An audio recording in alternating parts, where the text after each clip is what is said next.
Sit back and relax while you listen to Train Kickers podcast. I'm Dave, and along with my co-hosts Dan and Steve, we're going to take you all around the world of miniature wargaming.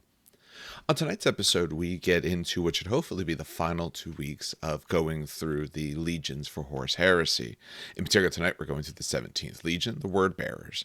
Just as we've done before, we're going to discuss everything about them, although the Rites of War will be a separate video. At the time of this recording you hear out, we haven't actually recorded it. We're saving it for the next time because it just ran a little bit long. This one was one of our longer ones to record.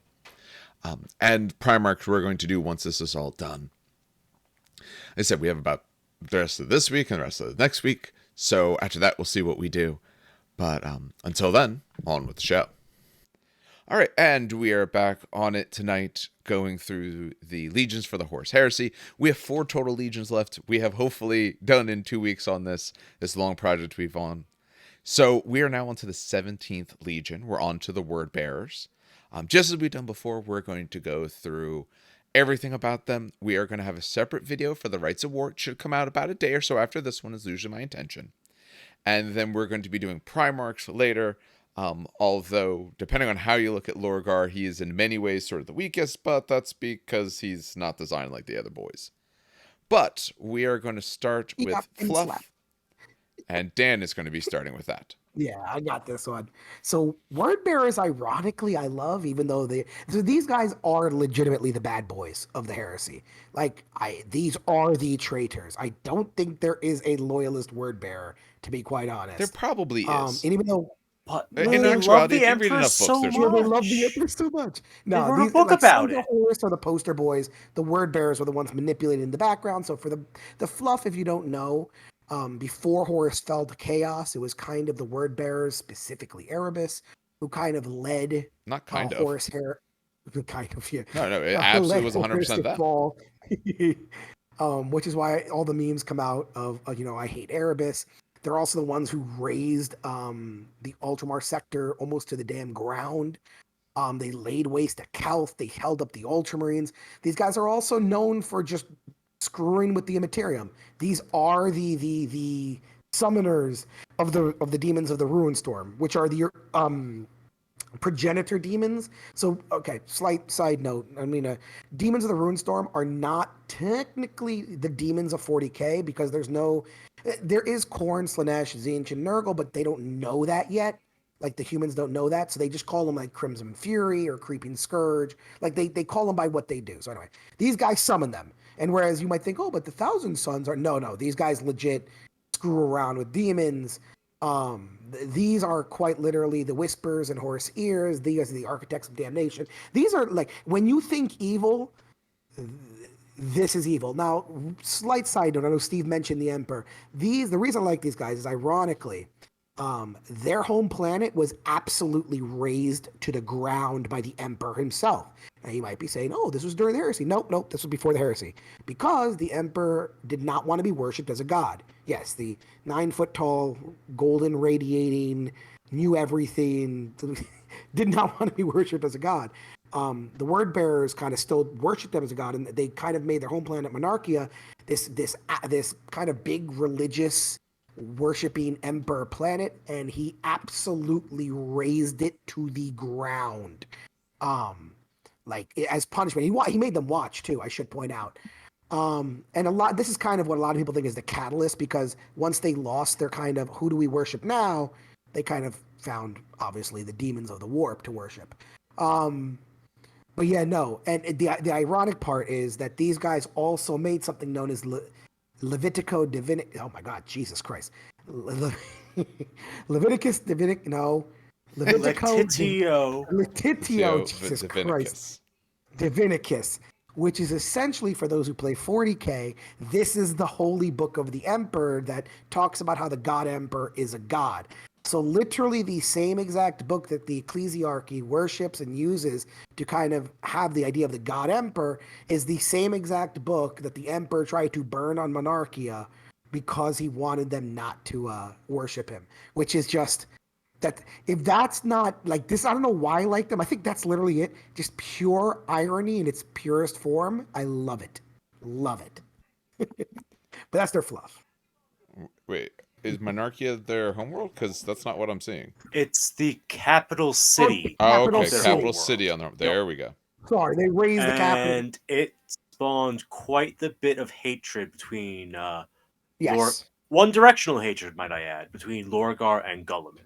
Yes. Gulliman's like, hey, bro, I'm sorry. Lorgar's like, you suck. I'm burning 500 of your worlds. Yeah. It's actually a little side note, and this I was gonna say spoiler, but Jesus Christ, this book is so old. This is actually one of the coolest scenes in the book too, because Logar walks up to Malkador, the Sigillite, which is a human being, one of the most powerful human beings in psychic history, but a human being, and Logar legit slaps Malkador, human. Now, mind you, a Primarch slapping a like 200-year-old human should have splattered him across the floor. But Malkador just like literally takes the slap and then makes Logar bow to him or kneel to him. And I'm just like, oh my God. Just really, this was really cool. And as much as they're traitorous and like evil, they're actually a super cool legion, in my opinion. This is like one of the cooler legions. Anyway. No, they're definitely super evil. I'll give them that. They're super evil. Yeah. All right. So I think that's enough for our brief foray into their lore. Let's go on to their Legion trait. And Steve said he wanted that one. Yep. So, the word bearers are the true believers. So essentially, they have belief backing their actions, and they can't do things wrong. So their leadership is a little bit better than normal. While this rule may never have its leadership characteristic modified below a value of 6. Furthermore, if one more mods with this rule, a combat that results in a draw, instead of drawing, you win. Unless both sides have this rule, then it's back to being a draw. So yeah, basically, they're a close combat legion. They have a little bit of an edge there. It's not a huge edge, but it's something. And they have fake stubborn, which is kind of cool. And what, 6 out of 12 to get a 6 out of 12? That's what? That's that's about 45-ish%. Yeah, 45% 6 out of chance? 12 to get a 6 out of. What are you talking about? No, like to get leadership 6. 2d6, getting a 6 or 6 or lower. Got it. Okay, yeah, it would be in the 40s. About like 46-ish%, I think. Because like the 7th, the big band. Exactly. So yeah, it's almost a 50% shot to never like run away. Oh, 42. It's 42%. 42? Okay, that's still not bad. Like that's hey, I lost by 12. Doesn't matter, I'm leadership 6 now. That's pretty neat. I could care less about their trait. I'm not a big fan. I agree with that. Okay, yeah, if you're getting beat, you really say bad that in now, combat, but when you lose a combat by 1, but you have a Vexilla, so you draw it, but then you're a word bearer, so you win it and you sweep the enemy. You'd be real glad you're a word bearer. That part it's I like. It's such a specific case. Yes, that I find useful. Your leadership never dropping below a 6.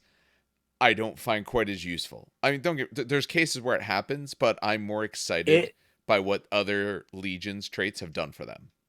It depends on the meta, honestly, because if you end up running up against a lot of pinning weapons or shell shock especially, like if your sergeant gets taken out by like a nemesis bolter, right? Oh, now your squad leadership went from being an 8 to being a 7. And then, oh, look at that. They have fear over here, so now it's a 6. Oh, that weapon is shell shock. Now it's a 4. Oh, wait, nope, still a 6. It's not like a, wow, this is such a cool, fun rule, but it makes sense for what they do, and it is useful. Yeah. Okay, here's a weird question. Okay. I wonder how this interacts with the psychic power. I think it's it's not the telepathic one. Is it the telekinetic one? The one where you take a pinning check on It's telepathy. Yep. It is telepathy. Oh, okay. Your leadership can't be modified below a 6. Yeah. So that helps a little bit. It helps a lot of bit. Yes. I'm not saying it's not helpful, but I think, like you say, one, it is very meta dependent if you're in a spot where that's not such a big thing. I just think it's one of the least flashy ones. It might be overall one of the ones that gets used nicely because you never have to necessarily think about what it's doing. It's just occurring. But I'm not a big fan. Fluff. Yeah, not basic fluff. It's more like basic buff, if that makes any sense. It's very most in the of them background. A lot of them are basic buffs. I think the other ones are more exciting buffs, though. Because they do what you may want in the game. This one just helps prevent bad things occurring to you. You don't necessarily get to do anything with it, but you're not going to be hurt because of it. It's not as entertaining to me. That's all. All right. Let's talk about this advanced reaction. Okay. You were coming in real low right there. Oh, really? Yep. You got to keep your same sort of distance. I'm still there. Yeah, I'm all right. Front. That's you're better now. All right, advanced reaction. As all the other ones, you had to be word bearers. You had to be that particular legion, only one use. So there's a lot of wording to this. We'll talk through the wording, then we'll talk about the very short of what it actually means. Can only be once per battle courses during the opponent's player's shooting phase. When they declare a shooting attack on a friendly unit under the reactive player's control, that is a word bearer's unit. So it's when they target you, which now, because of the FAQ that they've done for shooting phase reactions, the base ones, they are all decided at the same time. Because it used to be a little bit weird, now it's all at the same time. Once the reaction has been declared, a single model in the reacting unit that has the word bearer special rule is selected by the reacting unit's controlling player. That model is removed as a casualty immediately without rolling to hit or rolling to wound. You get no saves, no damage mitigation. You were just removed as a casualty. That ends the shooting attack. And no further tests or rolls are made. So if the weapon would cause you to do anything else, it has deflagrate, because they even specifically pull that out, or blind or concussive or anything like that, nothing happens with those. The one spot where this doesn't work is that the weapon is ordnance or destroyer, or has the blaster template special rules. So if it's more of a special type of weapon, then you ignore the effects of the reaction. So essentially you can't use the reaction on those sorts of weapons. This, to me, it makes up for their trait, although, because I think it's very cool. Although I will say, when I've seen some people play this is one of the ones, because you have to declare when you're targeted. It could do great for you, or it could do absolutely nothing. When I watched a game of this the other day, it was just ends up being the list, but the player who was playing word bearers, every time he got shot, he looked at it and he said, well, I'm not going to use my advanced reaction because I'm probably getting maybe one guy is going to eat it from this. Maybe two. I'll try to save it for when it matters more. But it turns out it was never mattering. Now, if someone has, say, like a las cannon squad, sure.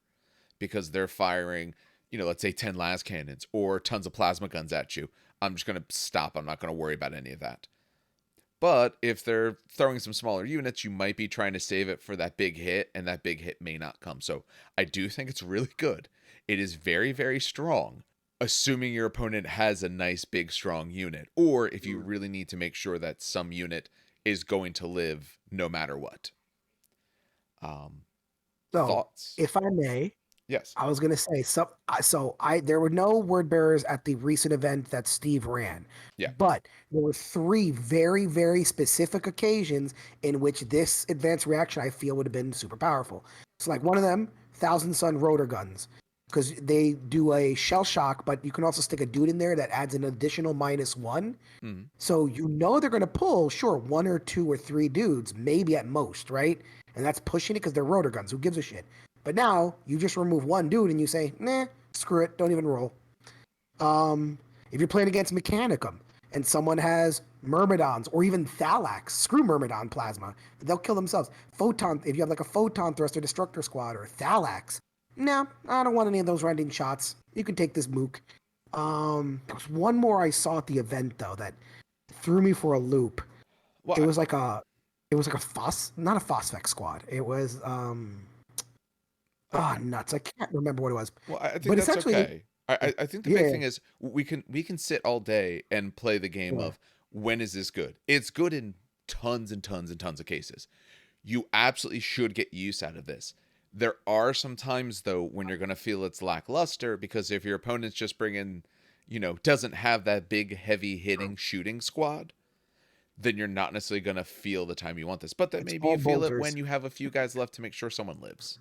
That's actually really nice, though. Imagine if you like 2 guys on an objective, and he's about to light you up with like bolters to try to stop you from like progressively scoring, and you just kill one and be like, no, he's safe now. Yeah. I think there's tons of uses. It is absolutely useful, but I think this is another one, since you have to declare before you know how it's going to go.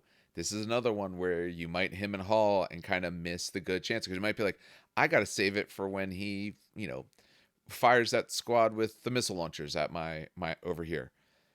Because I know he's going to do crack missile, something like that, or Laskin, whatever it is. But then he fires at you with his bolter squad and he kills like 5 or 6 guys because you just roll poorly. Like you're gonna use it well, and there's gonna be times when whatever you picked, it was 100% the wrong decision. It was the right choice, but the wrong decision. Wait, hold on. What? Does it say infantry? No. It's a single model. So does this work? Okay, does this work with Predator tank squads? That's such a weird question, but because I know Talons separate during the game, right? You purchase them as a single unit and then they separate. Predator tank squads do not separate. So can you get shot with like 10 missiles and just pull a Predator and be like, okay, I'm good now? Well, so I haven't I don't have any squads like that.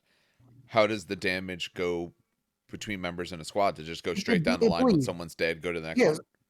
It literally bleeds through the line. Okay. But if like one blows up, what you do is you roll for penetrate, see if they blow up. If it blows up, then it goes to the next one, so on and so forth. Like that, you handle it that way. But so the reason I would say no for the moment, and they could dismiss, because it mentions the types that you don't get saves and stuff like that, and a vehicle would get no saves. Although you could make the argument for that. I'm not sure. I'm curious. To me, super weird, right? Am I crazy? This bothers me now. Yeah. So Dan, here's the thing. It's difference between rule and intention. I don't think the intention is that you're martyring a tank. No. Off of wording. Could you technically do it? Yeah, but I think you could technically do several things in this game that I don't think are the intention. But I don't think there's a definitive no, but that doesn't mean that you should. Or that it doesn't make sense because it says armor save and damage mitigation. Yeah, to me, I'm just looking at this, the wording kind of pulls me away from exactly.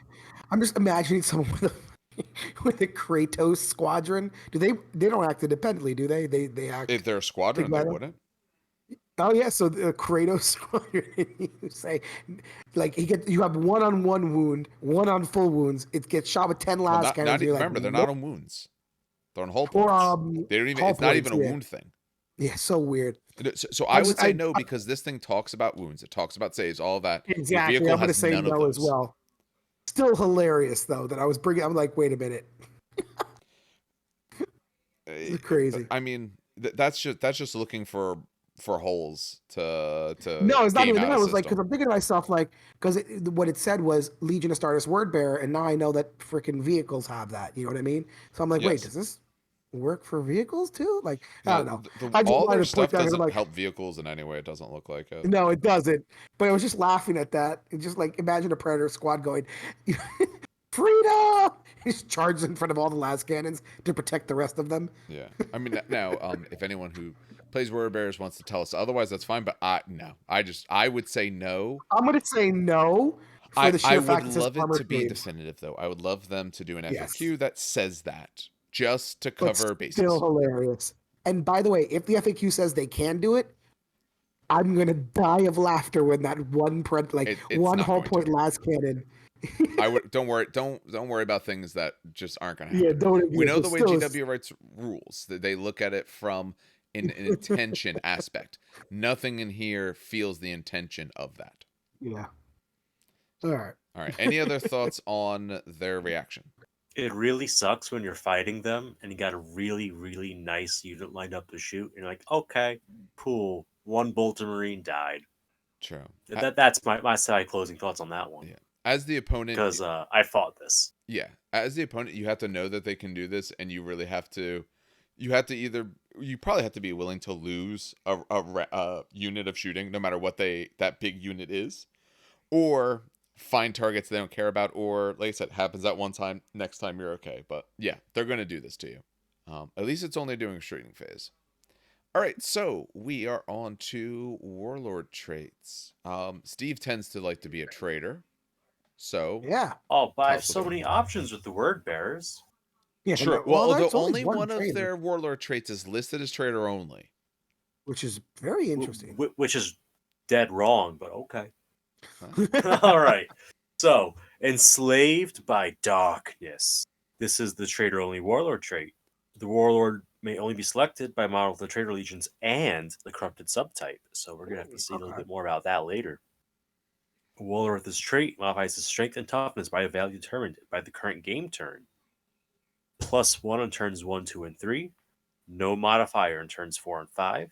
And -1 on game turns 6 and higher. When targeted by any weapon or special rule that targets the demon unit type, the warlord is counted as though it had that unit type. In addition, you get an extra reaction in the opposing movement phase as long as he is still alive. Well, he becomes a demon. That's the Pretty much, demonic yeah. role. Yes, That's straight up the demonic role. Is it called demonic? Well, now I got to look at it. Is it demon or demonic? Might call corrupted. Of course, now I can't find the stupid rule. Jesus Christ. So to briefly go over what corrupted is while you look for that. So what corrupted does, if you have this, you gain Fear 1. Any hits inflicted on a model with the corrupted unit subtype by a weapon that has the force or psychic focus gains instant death special rule. Any units that are entirely made up of corrupted unit subtype models, it's immune to the effects of fear, automatically passes its regroups, cannot fail morale check due to our weapons are useless. A unit composed entirely of models with the corrupted unit subtype fails a morale check. It does not fall back as per the standard rule. Instead, it suffers D3 automatic hits with no saves or damage mitigation of any time allowed. And lastly, no model that does not have the corrupted unit subtype or demon may include models that have that rule. So it's a little bit of demon type rules. It's a little bit of old school fearless because you take wounds if you fail your morale instead, and you can't mix squads.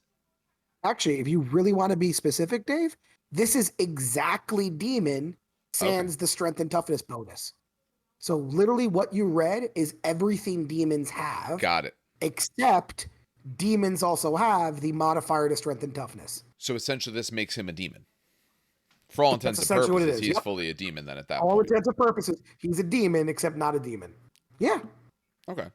Although, no, it makes him a demon because now he's targeted by his things with the demon unit type. He's counted as though he has the... Yeah, so this basically makes him a demon. That's literally what it is. Okay.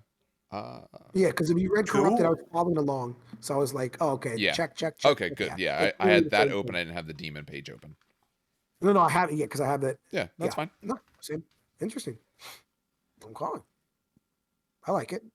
It's cool. Toughness 5 on turns 1, 2, and 3 is very nice.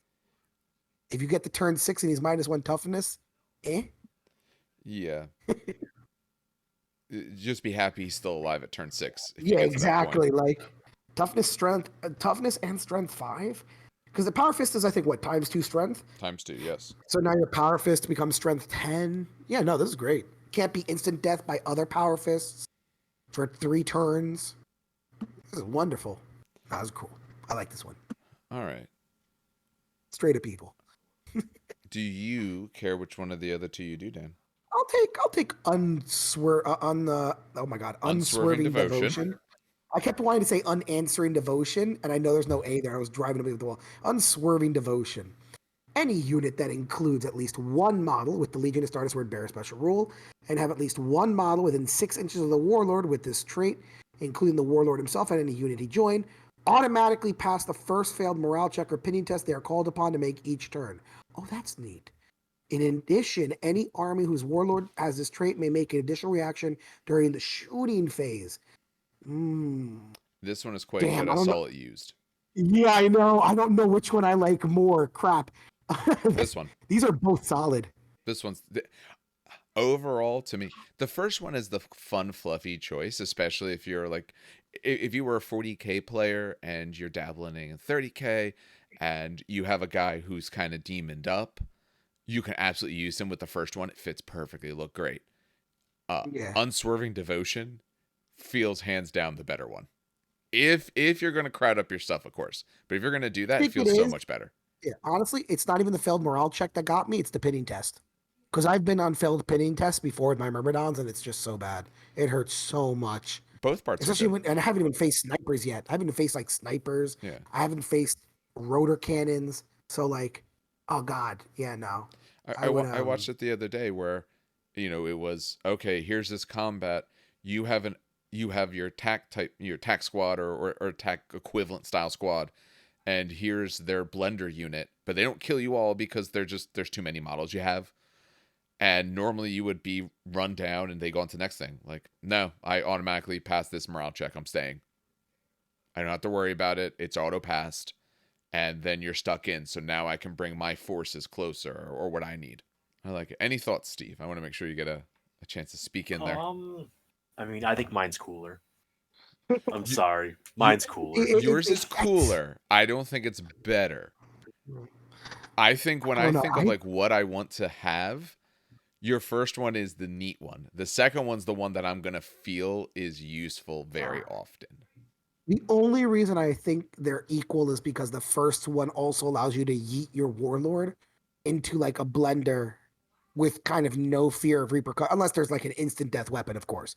Or you can like 10. yeet him into like, or strength 10, exactly. So don't do the against Imperial Fists, or I guess salamanders with biomancy, and then they blow their advanced reaction.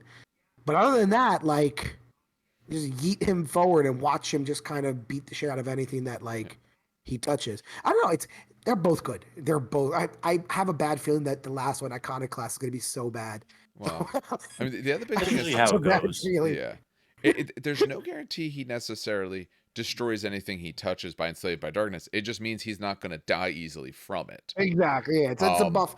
I've looked at their weapons a little bit. Their weapons, their special weapons aren't bad. It's good, but like their melee weapons aren't the type that are necessarily going to be, slaughtering people wholesale unless you're rolling sixes. But all right, let's take a look at Iconoclast, their last one. I hope this one isn't bad. All right. A Warlord with this trait and any unit he joins gains a bonus of +1 attack when locked in combat with an enemy unit that includes at least one model with a independent character special rule, a Legion Vexilla, or a Legion Standard. So if they have any of these things or an independent character, you get an extra attack. When making a shooting attack or melee attack targeting a fortification, building, or terrain piece with a toughness characteristic, you gain +2 to the strength or the strength of any weapons used. In addition, this army, they will get an extra reaction in the opponent's assault phase. I don't care about the second part, the fortification, building, or terrain piece. Maybe you play with that, but I just don't see places do that much. What has a toughness characteristic? That's the fluff inclusion, though, Wait, to be fair. What is the absolutely, it's a fluff inclusion. What's a fortification or building with a toughness characteristic? They all have armor value. No, but notice, it says future-proofing. A fortification, building, or another terrain piece that has a toughness characteristic. So if the terrain piece had a toughness, it doesn't mean the fortification has to have a toughness. I don't read it that way. Because otherwise that's literally nothing. I don't think, because none of them do they?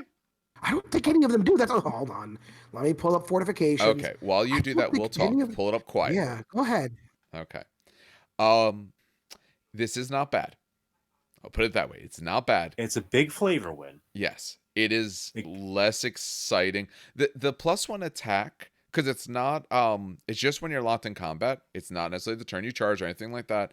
If they have independent characters, Vexillas, or standards, you can't guarantee the back two, but the first one you're going to have an independent character too in the army, so you'll get it sometimes. Not often necessarily, but you'll at least get a few times. The second part, you're probably not getting. Maybe you will, but on average, don't consider that you'll get that. I'd like the other two better, but I wouldn't blame a person for taking this one. It's not bad, but I like the other two more.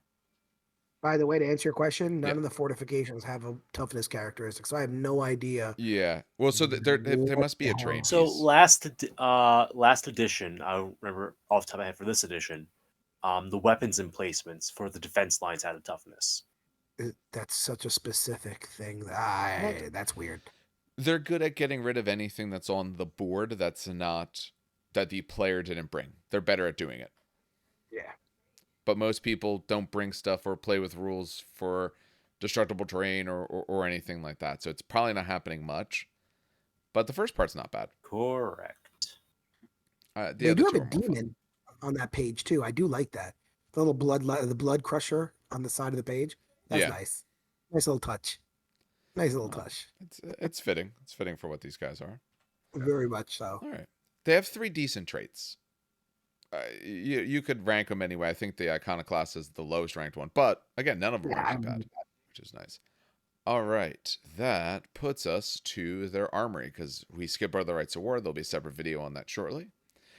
Their armory has a whole bunch of stuff in it. So, although we did talk about the corrupted unit subtype already. So, it's a little bit shorter. Does anyone have a favorite of a thing they wish to talk about? Tainted weapons, because that does look awesome. You want what? I'm sorry? The tainted weapons. Those look cool.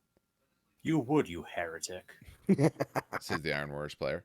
Steve, is there any particular? We're loyal. We are loyal to the tenets of the Great Crusade. We uphold the imperial truth, unlike these creatures. Demon worshipping scum. All right, Steve, do you want to take this burning lore then? We'll have you started off. I'll take the burning lore. Why not?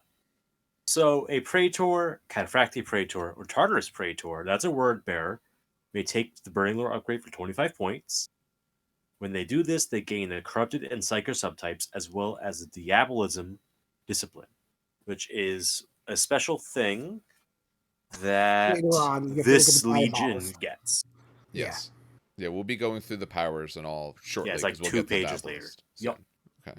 And that's that. Yeah. Take Dark Channeling. Screw it. It's pretty much the same thing. Yeah, go for it.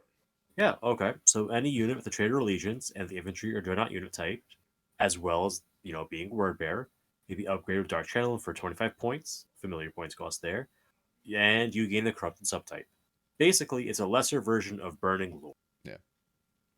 You also get you basically become a demon without being a demon. Yes. Yeah. And it helps because you do have some either characters or units and things like that where you can't join unless you're also corrupted.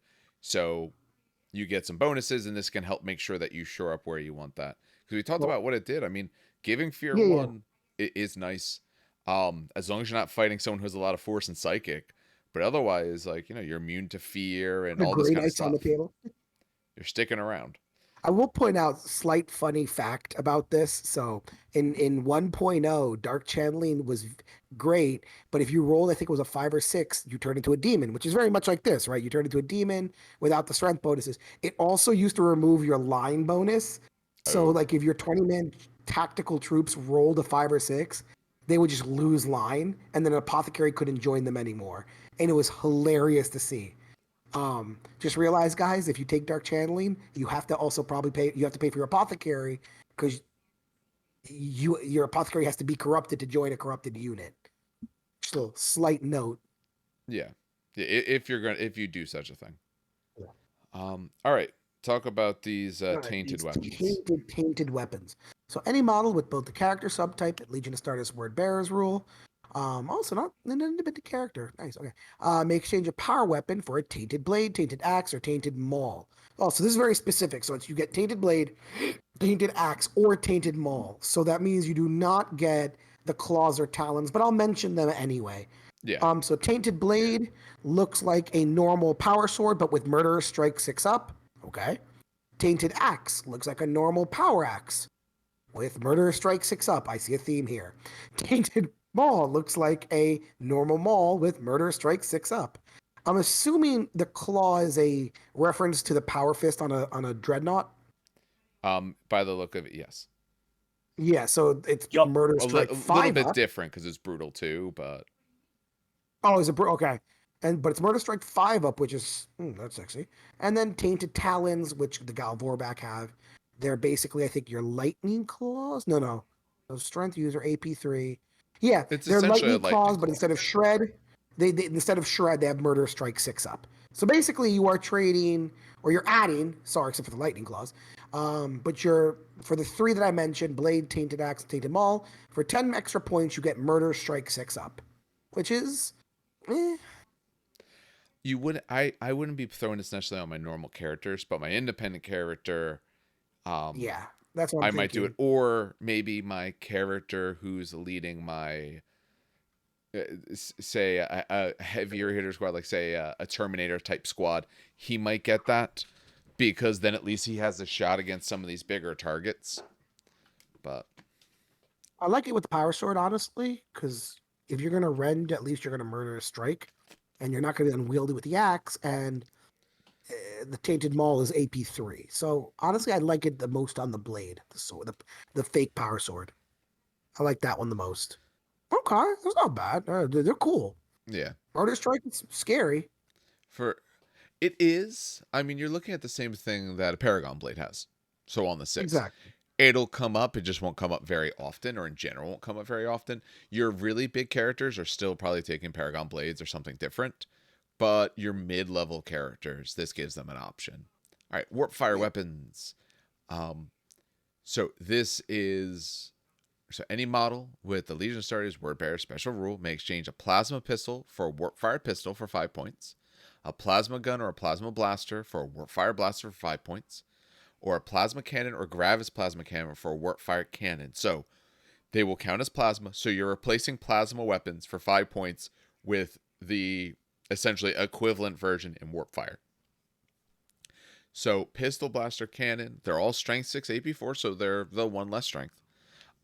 12 inches, 24, 36 inches for the range. So standard ranges for the weapons they're replacing, be it a pistol, a gun, or a cannon. The pistol is pistol 1, breaching 4 up and pinning. The blaster is assault 2, breaching 4 up and pinning. And the cannon's a heavy 1, 3-inch blast, 4 up breaching and pinning. So the 4 up breaching is standard. The biggest thing they gain is pinning, which the normal rule does not have. And the blaster, normally your gun, since now it's assault 2, so you could actually fire and assault it if you want. And the cannon does not get hot, where the normal one does get hot. So you'll have your 3-inch blast as normal, but you're not going to get hot. Your biggest Also, gain, though, is honestly pinning, which... It's also 24 inches, which I don't think... Plasma gun is 24 inches. Yeah, but is the plasma gun assault 2? No. Or is it rapid fire? Yeah, exactly. So I was gonna say this is a long range plasma blaster, which is pretty neat. I like the blaster the most out of all the options. Because the plasma blaster is what, 18? I want to say, I'll look it up. Give me 5 seconds. I guess it'd be under ranged I don't weapons. The I gotta look under thing. I'm trying to look it up as well. I don't remember. I got it. 18. It's 18. Assault 2, and it's also gets hot for strength 7, so it's 18. Yes. So you normally all these weapons get hot. I care about it most on the cannon, because the cannon, if you roll the one that gets hot, you don't even get to fire it. At least the other weapons, you might get something more, but if your Contemptor tries to fire a weapon that then it doesn't even go off, that's a super feel bad. No, but I like a 24-inch 2-shot weapon. That's a nice, with breach 4 up and pinning, that's nice. Yes. That's real good. Yeah, the pinning and the fact that it doesn't get hot, to me, is absolutely worth the extra 5 points. I would probably take that wherever I could. Yes, 100% agree. Yeah, the loss of strength isn't such a big deal. Like, I could see a support squad in a Rhino pop out at exactly 24, because that's almost damn near maximum range right there. Like, for like most, you know what I mean? Yeah. So like, they're not going to reach you to assault. So you can really that's a nasty weapon. I like this a lot. I'm surprised no one have you ever seen someone with a warp fire blaster?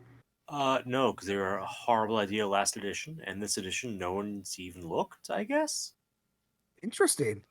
Oh no, we'll see the spam. But no, but I like these a lot. They're really cool. You definitely won't see a spam of them because you're having to replace a plasma weapon, which already has a reasonable points cost to it. So this is not cheap.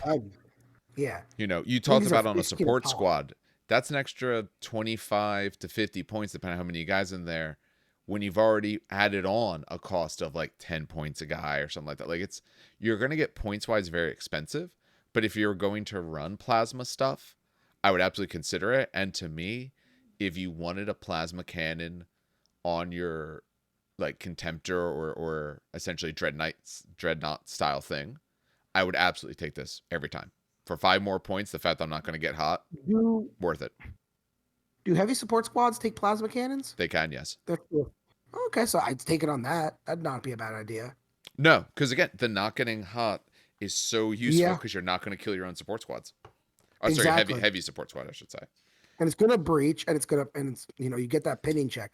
Plasma cannon is normally 10 points per guy, so you're looking at 15 points a guy. 15 points. It starts getting expensive, but what's the last cannon? Last cannon is 10. Last cannon? Yeah, last cannons are 10. Oh shit! Last cannon, multi-melt, and plasma cannon are all 10 points. Huh? Okay, I thought it would be 15. No. All right. I still take this, honestly. It's still a pretty damn nasty weapon. Yeah, I like it. Would. All right, who wants their special bolter? Is it gonna be me because I got all the special bolters? Yeah, take all the bolters. Yeah, take the bolter. I wasn't thinking of that until you said it. Now it is you. Yep. 100%. So we got bolt spitters. All weapons here are bolt weapons for those rules that affect such weapons. A bolt spitter is range 24, strength 4, AP 5, rapid fire. That's just a bolter, right? Am I crazy? Yeah. No, that is absolutely just a bolter. Yeah. I thought I had other stuff, but it doesn't. Yeah, my brain short-circuited. It's okay. It's okay. We have a greater bolt spitter.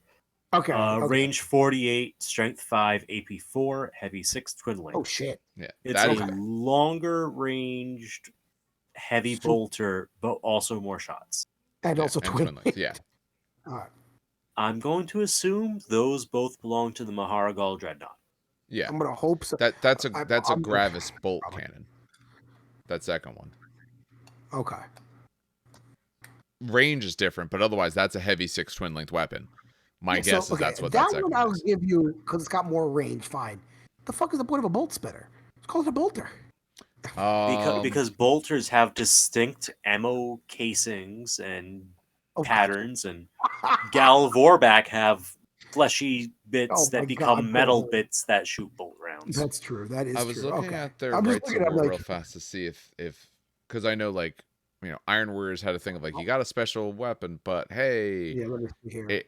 When it happens, you get this other thing, and I'm not seeing anything there. There might be something. It's literally just a weapon that the Gal Vorbak have instead of a normal bolter, and that the Mhara Gal has built into its tainted claws instead of a combi bolter. It's a normal bolt spitter. Okay, so they don't get a twin link.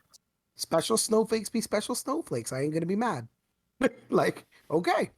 Yeah, you can't be mad at us for special snowflakes. What's I'm the point of this? Yeah, exactly. Okay. Yeah. I thought when I heard something about it that there was more there, but it doesn't seem like there's more there. That's fine. We already talked about the corrupted subtype. Essentially, you're a demon without getting the differences in strength and toughness and without saying demon on you. But otherwise, you got all the normal stuff. Does anyone in particular want to take the Diabolist? You take it, because I'm going to take Gal Vorbak. All right, I'll take the Diabolist. All right, so this is their Centurion style upgrade. It could be for Legion Centurion, Cataphracti, or Tartarus Centurion. For Diabolist, it's 25 points. So you become corrupted, which means you can only go with another unit that's the corrupted. So if you take a Diabolist, you have to make sure you have at least one other corrupted unit for him to go in. And Psyker, and he gains the Diabolist Discipline. He can exchange his power weapon for a force weapon at no additional points cost. So the big thing about this guy is the discipline. So he'll gain the listed powers, weapons, and special rules, all is listed here. As with normal, you're going to get 1 power, 1 weapon. For the power, when a charge is declared for a model with this power, or for a unit that includes a model with this power, the controlling player may choose to make a psychic check for the model before any dice are rolled to determine the charge distance of that charge. So you declare a charge, you get to do a psychic test. If the check is successful, then the model with this power gains a Hammer of Wrath 3 special rule, and increases both their strength and toughness characteristics by +1 for the duration of the assault phase. If the check has failed, then the model suffers perils of the warp, and once that has been resolved, gains +1 to both his strength and toughness until the start of the controlling player's next turn.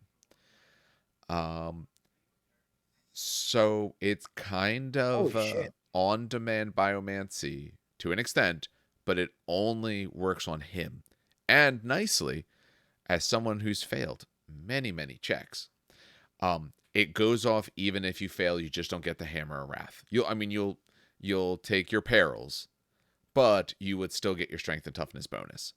I'm surprised it's just him. I would think it'd be too much if it was the unit, only because if it fails. No, but if it fails, you still get it. Imagine if you failed. Oh, I see what you're saying. To me, I almost would have had that not there. But I guess technically, because you could take your allowed normal librarians, and that would be very fluffy in this army. So this is a way you could double stack if you wanted. That'd be sexy. Yeah, because it is a different rule. So to me, I don't see any reason why you couldn't. No, this is really good. Yeah, and especially if you stack it like that. And Hammer of Wrath 3 ain't bad. No, it's absolutely useful. Especially with your upper strength. And honestly, I love upping strength and toughness especially. I'm just a little bit surprised it only works on him, but it's not bad. For the weapon, the weapon is Hellfire. It's a template, strength 7, 8b4, assault 1. It's a rending 6-up, deflagrate, and psychic focus. Psychic focus just means in order to use it, you have to make a psychic check. If you make it, you're good. If not, perils. And you may use a normal weapon afterwards if you fail it.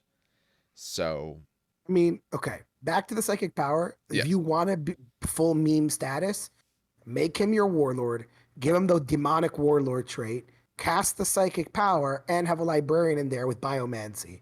So he's now toughness 7, strength 7.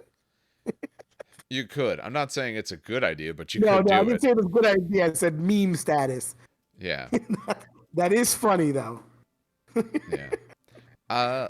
I wanted to like this a lot more than I do. Getting corrupted, there's absolute upsides to that, and then you can go with units that are either corrupted or already corrupted or that you will corrupt. So that's not a bad thing. Just the psychic disciplines, when I think about, okay, I'm taking this guy instead of a librarian. A librarian's more expensive, let's be honest.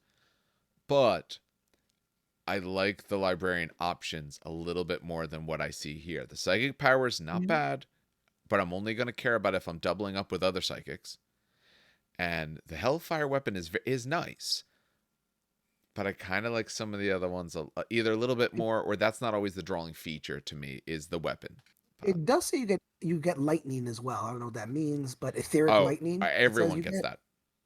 Oh, yeah. Okay. Sorry, I should. Yeah.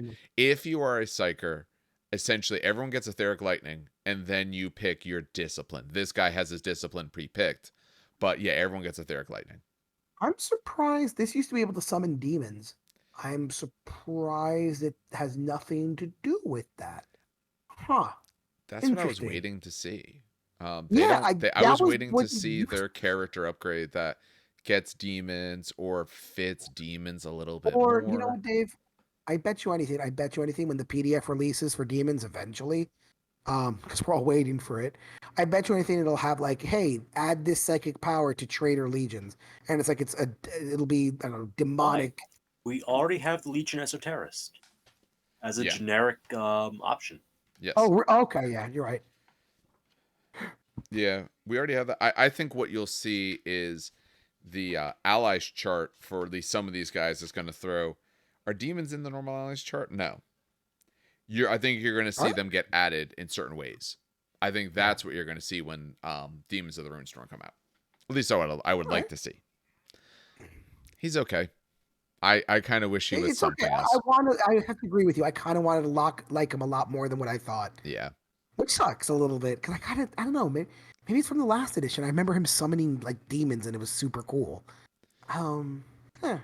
Yeah, I mean, the dark and terrible power, so the psychic power is obviously him letting himself be infused, with the powers of demons and stuff like that. But I don't know. I wanted something a little bit more that doesn't make me want to take a different librarian. Because with these guys, I want librarians. That is their thing. But I want to feel like I'm getting a really good deal on those librarians. Like, they're going to do me a lot of fun. All right, well, let's see if Gal Vorbak are better. I know they used to be just nutty.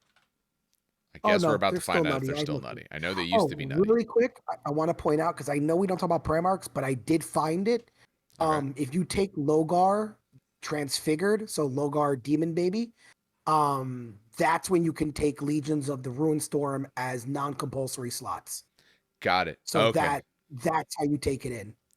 Okay, so naturally there is a way to do that then. That makes sense. I figured there would have to be if they weren't going to add it later, but that's these good. Guys are all about working with demons. I'm like, I can't find a damn thing, and there it is. But it's a Primarch though, but whatever. I just wanted to find it because I was like, now I'm like trying. Anyway, Gal Vorbak. Gal Vorbak are 275 points. That's the upper end of the spectrum for expensive. 275 for 5, I should point out. Yeah. They are. Wow, their stats are all over the place. I don't know how to. So. Because they're not even Myrmidons either. They're so weird. They're their own thing. Just run them. Yeah, run it through that. And also, compared to Myrmidons, would do no one any good.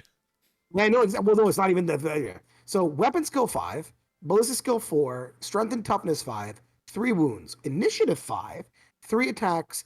We got 9 leadership and a 3-up save. They're armed with tainted talons. So those are your lightning claws without shred but murderous strike. Frag grenades, crack grenades, power armor, obviously, and a bolter. Well, they are chosen warriors. Bolt spitter, mind you. Bolt spitters. Oh my god, it's fancy. It's probably got a face on the front of it or something. God, it probably. Now I have to look at them to see if that's what it looks like. Sure it does. Chosen warrior, so that's really good for taking some challenges. They have rage 2. Ew. Feel no pain 5-up, bulky 2, and traitor for obvious reasons. Each one is 55 additional points. So again, that's the upper end. Every 5 models can take a Warp Fire Blaster, Tainted Talons, which are free. Wait, for every 5 models. Okay, so they can take double. I see. Double talons. And every 5 models, you can double up on the Tainted Talons. Okay. Yeah. You can take a Warp Fire Blaster, Melting Gun, or Flamer, and then one in every 5 models may also take a Power Fist, which I would recommend, or a Power Weapon, and that's really all the rules. So I was discussing this before the podcast because Gal Vorbak before used to have a demonic save, which was a 5-up invulnerable. They still were 3-up, but they had a 5-up invulnerable. I like the fact that they left their invulnerable save behind and have now gained a feel no pain. For the sheer fact that strength 10 is no longer AP2 or AP3. Most blasts that are strength 10 are AP4. With breach, whatever, but they're still AP4. So these are still scary. These are still 100% scary. I would probably take as many Power Fists as possible in the squad because that would make them strength 10. I mean, you're starting to add a lot of points on because those are 15 each. Well, it's only 1 in every 5. Oh, sorry, one in 5. So throw 1 in, or theoretically 2. You're at 290. You're at 290. Do I take 2 Meltaguns to make it 310? I absolutely swap out a Bolt Spitter for another thing of Talons. You won't get the normal +2 attacks from the Talon, but you'll get a +1, which is nice. Exactly. And they're already rage 2. I wouldn't even give them Meltaguns. I would just give them 2 Tainted Talons because I don't want them shooting. I want them in combat. Yes. The Meltaguns are potentially useful to crack open if you want to get to the juicy center of whatever's inside that Tootsie Roll Pop. The problem is they're still only blissful for maybe you make it, maybe a miss, and if they don't get through, you're gonna struggle with it anyway. I'd rather keep save those points to put on something else. If you really want to go for it, I would take a unit of 6, maybe a unit of 7, not too many, but definitely a unit of 6 or a unit of 7. That's what, around 350-ish points. And keep it like that. That's a good, solid, leave it the hell alone unit. Well, because remember, though, you also want to give these guys an assault transport. So, these guys are really that number plus, 220 for the Proteus, which is going on pre-order this week, or 350 extra for a Spartan. You got to throw with something. 12, he says, question mark? Land Raiders are what, 12 transport? Let me look this up. Land Raider Proteus. Yeah, they're 12. So you can only fit 6 in there. Also, just take a unit of 5 and then take a take your Praetor. Yeah. Yeah, I'd want to. That's what I would. Yeah, that's not a bad idea. Yeah, take a unit of 5 and take a unit of Praetor. That's a nasty squad. You give 2 of them 2 Tainted Talons each. That's free, and you just pay 15 points. That's 290. 290 is not bad for the squad. The other option, because we'll go through this when we do Rights of War, but just to mention this real fast, one of the Rights of War give them Dread Claws as dedicated, so that gives you an option there as well. Oh, nice. Okay, I did not. And then other units can get drop pods as well. So they have a like a drop pod assault style army that they can do with these guys. That's fucking terrifying. Jesus Christ. Yeah, if you need nightmare fuel. Our drop pods are not assault vehicles, right? He says, No. question mark? No, they're not. Oh, thank God. But that's okay.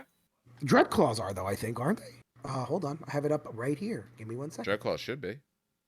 Drop pod is, where the hell is my Dreadclaw? There it is. It is not an assault vehicle. No. For that much extra? All right. Huh. I swear to God, one of the drop pods are maybe the Dreadnought one? Huh. No, it is not. Orbital assault vehicle. Wait, orbital assault vehicle? Does that do something? No, that's the thing they deep strike. Yeah, so. Wait, no. They FAQ'd this, didn't they? Didn't they add it in the FAQ? No, they added something about it in the FAQ. No, so this is where I'm getting confused. The Charybdis is an assault vehicle. Oh, okay. So that's okay. So the Charybdis is. Yeah, that's the big drop pod that holds 22. I knew one of them. Dreadclaw is not assault vehicle. Okay, that makes sense. I knew one of the drop pods had to be an assault vehicle, but the Charybdis is more of like a flying land raider than it is a drop pod. But it is a drop pod. Okay, that makes me happy now. I'm okay now. What did they? I thought that I could have swore they altered something. Oh yeah, Charybdis got the deep strike. That's what it was. They altered the Charybdis, not the Dreadclaw. Okay. Yeah, no, these guys are scary. These guys are really, really good. They're only a 3-up save, but when you're toughness 5, I'm not getting doubled out. And with 3 wounds, it's going to take a lot to chew through them. And they're initiative 5, so they're swinging before your average thing. So they're going to put a lot of damage on them. And weapon skill 5, if you're not dedicated for close combat, you're going to struggle to hurt them. I mean, just on the charge alone, these guys put out, So 4 attacks each, plus 1, 21. Let's add an additional 2 because you had a 2 tamed down, so 23. It's 23 attacks at initiative 5, although minus 4 for the power fist. So it's 19 attacks. Oh, there are basically lightning claws with no shred, and then a power fist in there. Like, ugh. Yeah, no, they'll do good, and if they get those 6s, they can get some murderous strike. So, no one's gonna argue that Vorbak are not great. Is it Rendon? Hold on, I gotta scroll. Is it Rendon 6 and murderous strike 6? Oh, good. Okay, because I was going to say, if they just get Murder Strike but no Ren, then that's completely useless against Terminators. But no, they get both. Yeah, no, I like it. I like it very much. Murderous Strike doesn't actually give you any form of AP, naturally? Nope. Okay. That's why I was hoping just for grants instant death. Got it. Which is why so it's good that they do that then. Everything I have that makes sense. Most of it has it. Rarely do they give it to you without having good AP. That's why I was like, I hated the mace, because it's like, oh, it's got Murder Strike, but it's AP 3, so... Not everything can be AP 2. I mean, it's fine for killing Mechanicum. It will shred through Mechanicum. All right. Steve, do you of the units left, is there anything particular you want to take? I don't have super strong feelings on the word bearers, just their books. Okay. Well, would you rather a unit of guys or a big old dreadnoughty boy? I'll take the Dreadnought. Dreadnoughts are fun. Okay. I'll take Ashen Circle Squad then. I don't know much about these guys. I've literally only kind of somewhat seen them once. Well, I can take them then if you don't know much about them. I've seen them a couple times. I know a little bit what they do. Okay, that is true of the entire Legion. So if you would rather take, okay, yeah, that was a much more general phrase. But if you would rather take these guys because you've seen them, I understand. Thank you for that. That made me laugh. Yeah, I mean, I guess I can, sure. If you really don't want to, I will, but I don't know anything in a about complete reversal of my earlier statement, Ashen Circle Squads are really cool. Much cooler than those boring old Dreadnought. So yes, Ashen Circle, they have, what is that, a veteran stat line? No, not a veteran stat line. They have a destroyer stat line. Close to veteran, though. Yes, they have a destroyer stat line, I think. Yep. So they're basic Marines with an extra attack. And an extra leadership, and that carries through to the sergeant as well, who is going to be 3 attacks, leadership 9. You get 5 guys for 125 points. They come with fancy hand flamers called I'm not even going to try to say that. Mechanic. They have axe rakes, frag crack melta bombs, power armor, and jump packs. They are heavy type, and I believe this might be the only remaining heavy jump pack unit. It used to be that Legion destroyers were heavy even with jump packs. Not so anymore, so I think this might be the last unit that has both. And the squad leader's a character. They're word bearers with Stubborn, Crusader, Bitter Duty, and Scorched Earth. So there you go. They are destroyers. Pretty close to it, yeah. Yeah. So let's see. Scorched Earth. Hammer of Wrath hits. You get an extra hit with them. So if you have Hammer of Wrath 1, aka the jump from the jump pack, now it's 2. And all Hammer of Wrath hits get a bonus of +1 to strength, so they'll be swinging at strength 5. And they count as flame attacks, so salamanders will laugh at you. They have those fancy hand flamers, which I'll cover super fast. They're strength 4, AP 4, assault 1, torrent 6 inches, and pinning. These things are surprisingly nasty because I'll talk about the torrent means you could place the template pretty much any way you need to, which is so nice to have.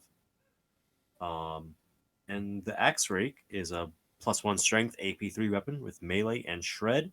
So essentially, it's lightning claws with a bonus strength and no rending. So not lightning claw. No. All right. We could add up to 5 extra guys at 20 points a model. The unit leader can replace his hand flamer with either an Inferno pistol or a plasma pistol. You could take 1 Phosphex bomb and upgrade to Artificer armor. So they're base 5 points cheaper than a normal Destroyer Assault Squad. Destroyer Assault Squads have counterattack, and these guys instead get that Scorched Earth and Crusader and different weapons, of course. But that's some of the big sort of differences. And they have a hand flamer where the other guys have 2 bolt pistols. They come base with melta bombs, which is extra as well. These are really good. Yeah. These are surprising. They are phenomenal. I will talk about Torrent real quick. So Torrent, for people who don't know, Torrent essentially, I know Steve kind of explained it, is when, for example, this one's Torrent 6 inches, you measure out 6 inches, and then you put the template out, the flamer template out, and as long as the smaller part of the nub is closer to your model than the larger part of the nub, you could face it, so you could put it out 6 inches and then do a horizontal shot if you want. It's great. Yup.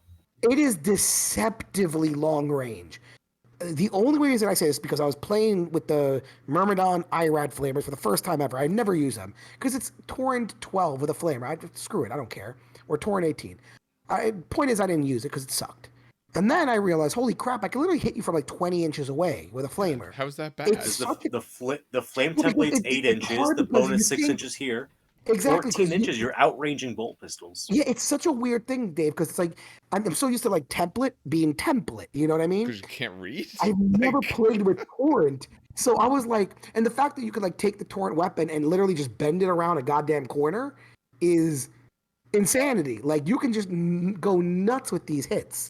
So I just want to point that the fact that I was like, oh, they're template weapons, strength 4 AP4, who gives a shit? Torrent 6, okay. but also keep in mind, it's yeah. What type of unit they are. These are essentially a Destroyer Assault Squad. Destroyer Assault Squads normally are guys with 2 bolt pistols. Like they have a chainsword that has some other stuff, but they're basic chainsword.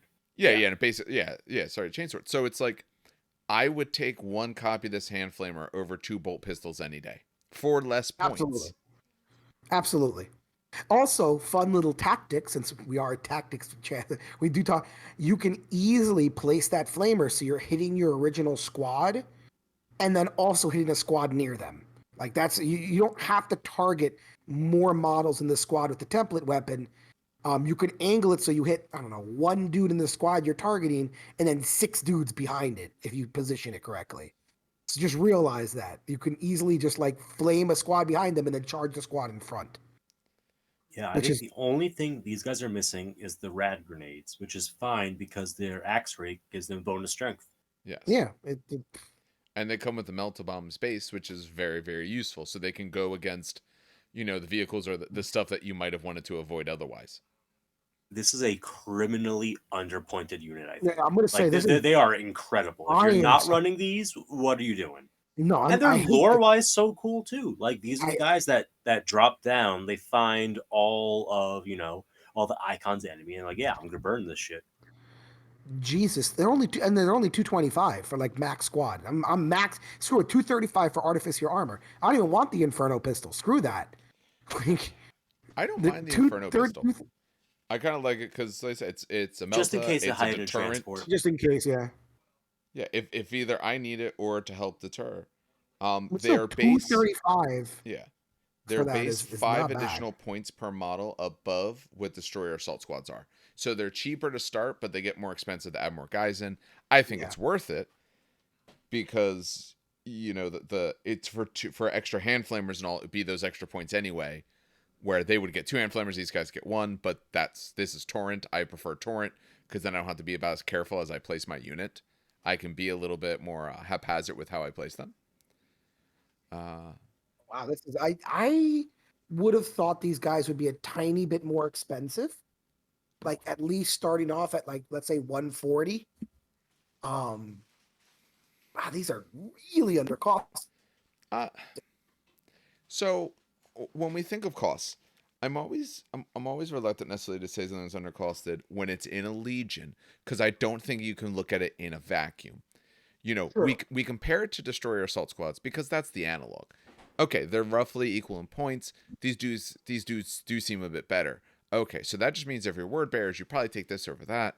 But if you consider everything else in the legion, to say something's undercosted should make it feel like, you're going to be putting tons of them in because your other options are, not as efficient. I do think these guys are good, but I think, they also, at the end of the day, though, they're still 1 wound guys with a 3-up save. Like, true. If you start going up in points, I absolutely stop taking these guys. You start crossing that 130 base, like, do I want to take them then? So I don't know if I would say they're undercosted. I haven't seen them much or ever, but they're probably about where they should be because they're going to get much more expensive as you want to stack on more guys. They're very cool though. Any other thoughts on them? Their models are okay. Yeah, I'm not in love with the models. That I will say. I'm very surprised. The axe. The axe looks dumb. Not even the axe. The axe kind of looks dumb to me. Sorry. Okay, so I don't know. Just it's too flat. It looks like someone 3D printed it. Yeah, exactly. The underslung hand flamer looks cool. I'll give you that much. The chest plate looks amazing, but the axe is kind of killing it for me. Replace them with you could always replace it with the power axes that they just have. Yeah. That they sell, which still look like a chain axe. Like the Cataphracti style power axe is actually essentially a chain looking axe. But all right. Yeah. Let's talk about this special dreadnought. Mhara Gal Dreadnought, who he also has a model, which I started pulling up.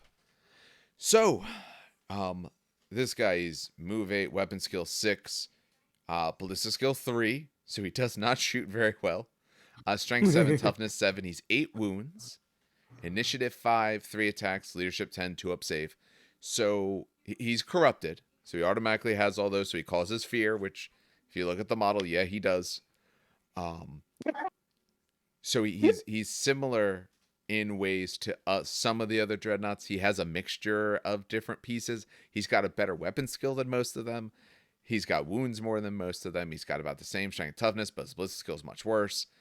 He has a warp fire cannon, so it doesn't matter so much. The most important thing right there. Yes. He's initiative 5. He's swinging before all the other dreadnoughts. Yes. And simultaneously with captains. Yeah. Absolutely very true. And his ballistic skill doesn't matter so much. Okay, he has a built-in bolt spitter on the one weapon. Who cares? The warp fire cannon, that's a small blast. So, okay, he deviates a little bit more than some other dreadnoughts. That's not the end of the world because at least I'm not rolling to literally hit. And his weapon is the Tainted Claw, which is that weird 9. Power fist that. Yep. Yeah, it's the strength 9, AP 2. It's melee, brutal 2, murder strike 5 up. So instead of the brutal 3, it's brutal 2, but has murder strike 5 up. So absolutely a good, worthwhile trade. although this guy is more expensive. He has It Will Not Die 5-up, which is nice. Rampage 2. I don't remember what Rampage does. Rampage is if you are outnumbered, right? Okay. You gain that many bonus attacks. Now, I don't... Are Dreadnoughts bulky? No, they're one model. They're not bulky. This has come up a few times. They are a single model. A single Terminator will outnumber them. Yeah, a single Terminator will outnumber him because they're bulky too. Yeah. So, because this guy's normally 3 attacks, you're essentially almost always get Rampage unless you're going against another, let's say, Dreadnought or something. So you should get that. He has some special rules, which we'll get to. He has Shroud of Dark Fire and Accursed. He is a Pathfinder. What does Pathfinder do? I'm already trying to look for it. Okay, because he has Move Through Cover, and he's a traitor, of course. Yeah, go ahead. Yeah, let me know when you find it. So I got it. You found it? Go for it. Yeah, it's just you automatically pass dangerous terrain tests.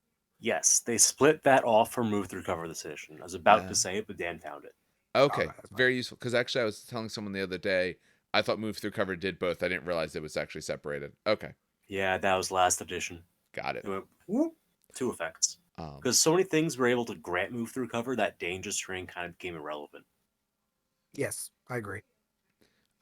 So he can replace his Warpfire Cannon or his Tainted Claw with either a Greater Bolt Spitter, a Gravis Melta Cannon, Auto Cannon, Warpfire Cannon, or a Last Cannon. Last Cannon's 10 points. All the other options so far are free, or another Tainted Claw. With him being Blitzer Skill 3, but he's nice in Weapon Skill 6, and he's got a better initiative, I either leave him probably with his loadout, or maybe another Tainted Claw if you just want to run all melee. I don't think that's a bad option, but I kind of worry about the others because it's going to be harder for him to hit, and the other weapons have to actually roll to hit. A lot of them are twin-linked, but I kind of like the guy as is, or maybe with 2 claws and just rush forward. I would run him with 2 Tainted Claws. Get the extra attack, and he's Weapon Skill 6, so he's even higher than that's higher than the Contemptors. Yes, it is. So yeah, so I run him probably with 2 claws, to be quite honest. Yeah. Although knowing Forge World, I haven't. Let me see. I'm gonna pull up the model. Yep. No, he does not come with another claw. So he's got a Warpfire, Warpfire Cannon in his arm. All right, let's go through his 2 special rules he has. So this is Shroud of Dark Fire. Any hit allocated to a model with this special rule from the Plasma, Flame, Melta, or Volkite has its strength reduced by 1. That is exceedingly useful when you're something with a high toughness, and you're talking about some of those weapons are the ones that have the high toughness, high strength. In addition, a model with the special rule has a 5-up invul save, and should it suffer an unsaved wound with instant death, it's not immediately removed. You take D3 wounds. Automatic shielding. Yeah, it's automatic shielding on the other part. And when it loses last wound, but here's the big difference in this. Before it's removed as casualty, both friendly and enemy models within 6 plus D6 suffer the strength 8 AP dash. So it super explodes. Yeah, boom. Because I was looking at it, I'm like, okay, one of the rules has to be automatic deflector, essentially. It is with a bonus of lowering certain strengths of some weapons, but you blow up even harder, which is a blessing and a curse. It could absolutely be bad. As someone who loves when my cybernetic blows up, this is like, it doesn't seem like much. It's like, oh, strength 8 AP dash. Who gives a damn? Yeah, but if it explodes near your Terminators and you roll those dreaded ones, that's just the dead Terminator. It's painful. It's exceptionally painful. Well, very deceptionally painful. No, I wouldn't say deceptively. It's somewhat deceptive when you only roll D6 because you could be anywhere from almost no one to a lot of people. When it's 6 plus a D6, if I'm in the enemy line, I'm tagging tons of models. I don't care if you get your full save. You're going to roll some failed saves, be it 1s or 2s if, say, a 3-up save. You're going to lose models just for having taken my guy down because I know I'm going to hit a lot of you. I'm going to feel the opposite if you kill me, say, when I'm still amongst my own.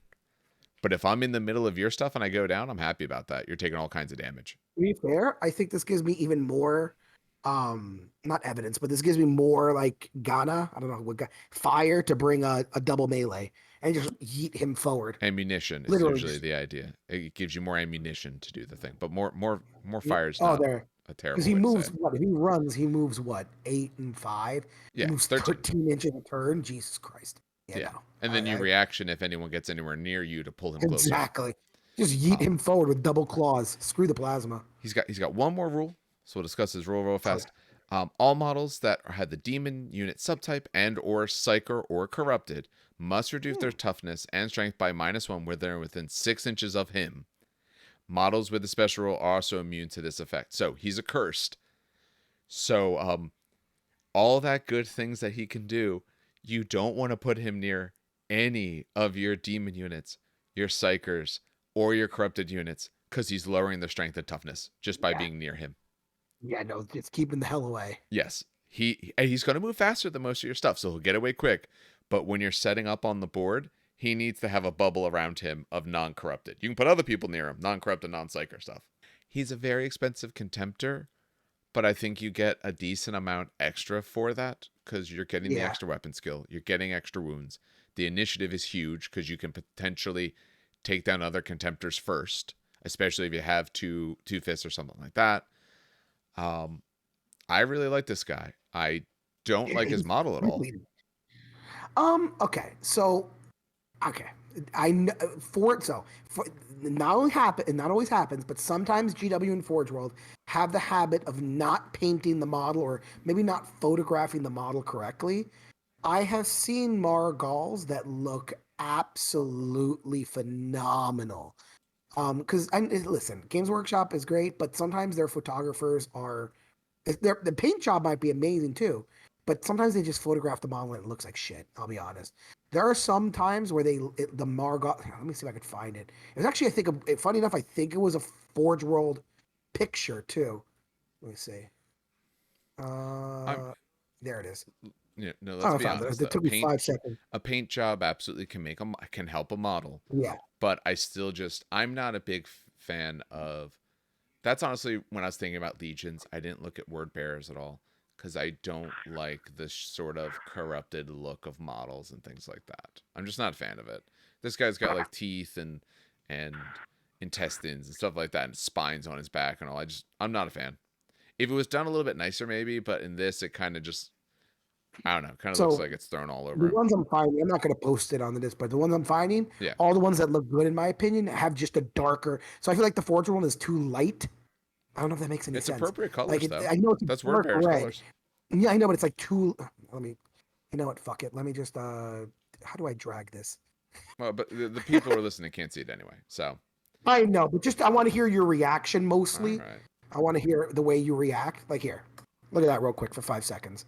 Because that I feel like makes the model look intensely much better. Okay. I just noticed you said something about my mic. Has it been okay since? Oh yeah, no, it's been okay. Yeah, that was a little while ago. It was like weirdly robotic, and then it kind of stopped. Okay. Call it out if so, because I have so many things open. Absolutely. I don't have the Discord open to see it. You're good. But I wanted to hear your reaction on that one. Okay, I like the scheme better.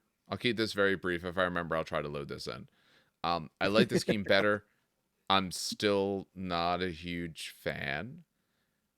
What I like about it better, the dark in terms of on the natural bits, because I think that's what I don't really like is the way the sort of natural bits, they maybe look a little clean. I'm not sure what, but it is better.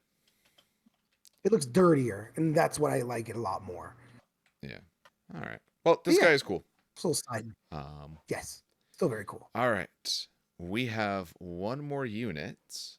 The Procurators. One more full unit. I know characters count as units as well, but full units.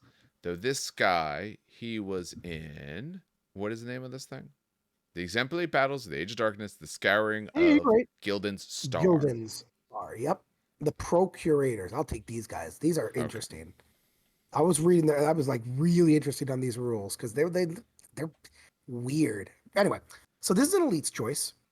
They're the Procurators because they're going to procurate. They're going to procurate something. 120 points. What did I say?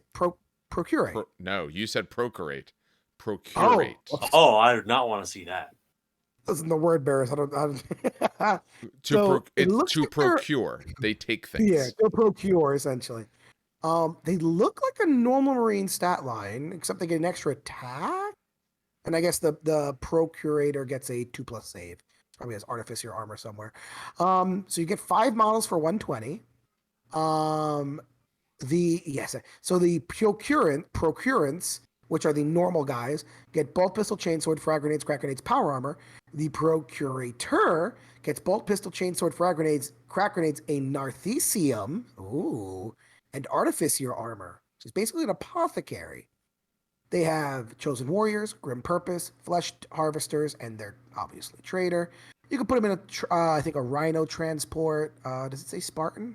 No, it doesn't. But anyway, let's go to their options because this is where it gets interesting. Each Procurator takes 15 points extra. They can get jump packs, Warhawk jump packs for 10 points each, which is interesting. Any one of them can exchange a chainsword for a heavy chainsword or power weapon for 5 and 10 points respectively. Every 5 can exchange their chainsword for a power fist, their bolt pistol for a hand flamer, and bolt pistol for a plasma pistol for 15, 10, 15. Did you say chainsword? And you definitely meant chainsword, but I'm pretty sure you said chainsword. Oh, whoops. That's okay. It's all good. A Procurator squad that includes at least 10 models may upgrade the Procurant to an additional Procurator for 40 points, and a Curator squad that includes 50 models may upgrade 2 Procurants to Procurators for 40 points each. All right. So basically, you could take multiple Procurators with Nartheciums and Artificer armors, which is super interesting. Grim Purpose. They may not be joined by anyone with this rule. That's the same one that I think Destroyers have? No. Grim Purpose it's similar to Bitter Duty. The other ones have Bitter Duty. Yeah. These guys are a little bit different in the rule because their rule is named differently. Yeah.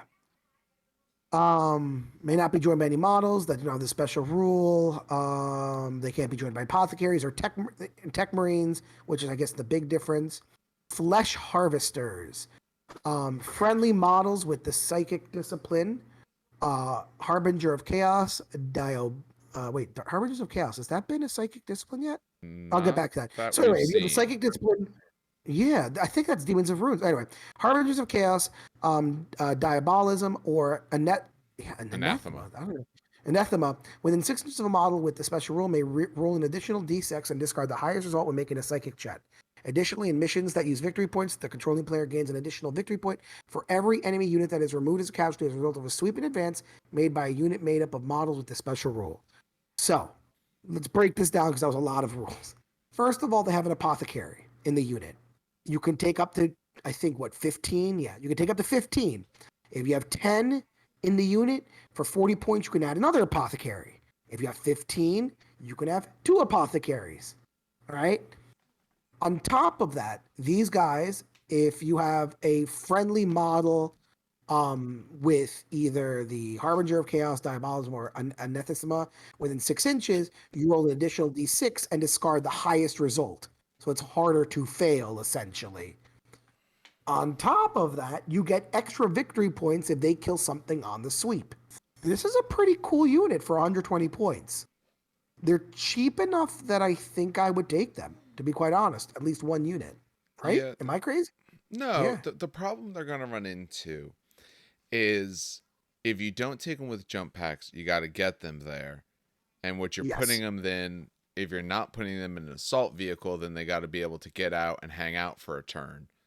Because they only have, essentially up to 10, they have a Rhino. That's their only dedicated. So you'd have to get them out, hang out for a turn, then go in at people. Not the end of the world. You could use the Rhino to help block you and all. If you have a bigger unit, you upgrade, you get some extra guys in Artificer armor, and you still have your Nartheciums. So I think they're absolutely worth it. I think they're a good, fun unit. Yeah. I think some of the extras will be tough to get. Getting the part for the psychic powers may not happen because you may not have the guys around them because the guy won't be able to join them because they're not going to have Grim Purpose. And the sweeping advance extra victory point is nice, although it's tough to know if you'll ever get it because you got to sweep them. If you don't want to actually kill it out, and you have to beat them in combat, and then you actually have to beat them in the initiative roll. So don't plan on it. This is the first time where I might say I can argue these guys inside a Storm Eagle. I know most people don't have a Storm Eagle, obviously, at this point, but they don't. but this is one of the few times where I'd say this is probably the best unit to stick inside a Storm Eagle. Not because your it's an Galvorbak? assault. Galvorbak are going to go on the ground with a Spartan or a Land Raid or whatever they get. Okay. I think this is only because Galvorbak aren't going to be on the field. Your opponent knows it's going to be on the field. Put them in a Storm Eagle. They're harder to shoot down. They get out the second turn and they assault, and maybe they assault something that's weaker. I like this as kind of like a secondary assault unit. Yeah, they're not going to be your primary. You wouldn't want them to be your primary, but they can absolutely follow up well for you. Yeah. And I do like I will say I do absolutely like their special rules. I will point out. Only because getting an extra victory rate, like if you sweep just once in a game, that's really good. Like that's a victory point literally right there. There's absolutely cases in some of these missions, the way they're scored, where getting one extra victory point is definitive. Not all the missions. Some of them you could score a few. But there's some of them where a single point is absolutely going to, give you a huge leg up. Yeah. Any thoughts on these guys, Steve? You've been a little quiet. Maybe you might not like word bearers. Maybe that's the thing. It's a legion. I'm weird. So is They're it cool. the unit or is it the legion in general? What is the meh? Honestly, I can't pin it down. That's okay. We don't have to like sometimes I'm like, oh, this one Yeah. sounds really cool. Sometimes like, Yeah. To be honest, the look is what's kind of not. I know people love the look of the demonic. For me, yeah, I feel like it's a look that's killing me a little bit with the Legion. We'll do that on final recaps. I'll talk about that later in final recaps. That's fine. Yeah, I mean, if someone doesn't feel inspired, they definitely don't have to try and think of tons of stuff to say about units. It's okay. You know what probably is? Huh? It's probably the red. I think I don't like when I'm looking at this unit and like the example painted models in the document. Yeah, they're all painted red, and I'm just not. Stupid question. It's a red brown. Stupid question, is why. Look at the picture I posted on Discord real quick. Take 5 seconds. What do you think of that red with the like blue glow? I think that word bearers should be gray. Oh, okay. They are. That is a nice red, though. Yeah, the Ashen Circle are gray. Yes. So lore-wise, if I remember correctly, I could be totally wrong. The majority of the word bearers, the start of the heresy, are done up in gray still, and it's just the serrated sun, like section of them, that's red. Then they gradually all adopt the red scheme. Yeah, and I think that the gray scheme is actually really fly. Yeah, I don't know. I do like the gray. Yeah, the serrated sun are the ones who become the Galvorbak. Yup. But yeah, all right. Well, so we got characters. They had very little outside of the book, but they had a whole lot in the book. So they got 1, 2, 3. They got 4 characters. Anyone got a favorite? Who's taking Erebus? Because I'm taking. Nope, not it. All right, I'll do Erebus. You take Erebus. Yep. Okay, we'll start with him. I'll start with the Arch Trader himself, essentially. I could do Zardu. Okay. I've gone up against Zardu, so like I kind of get the idea. Okay. But, yeah, I'll take Kor Phaeron. What he does. Kor Phaeron. All right.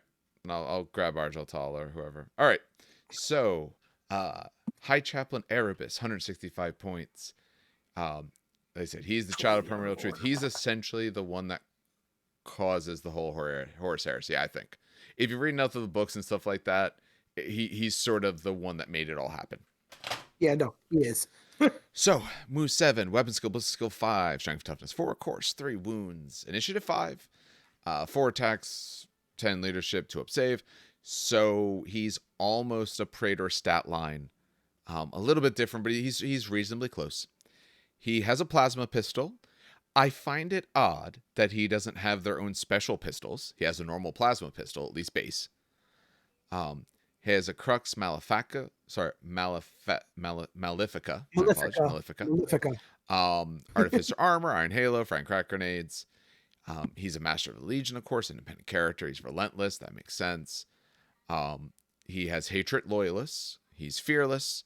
He is a Harbinger of Chaos, Traitor, and he has his own Warlord trait. And now with being fearless means Any unit he joins cannot make shrouded. Exactly. Same thing if you happen to be a Primarch. So if he's your Warlord, here's the trait he gets.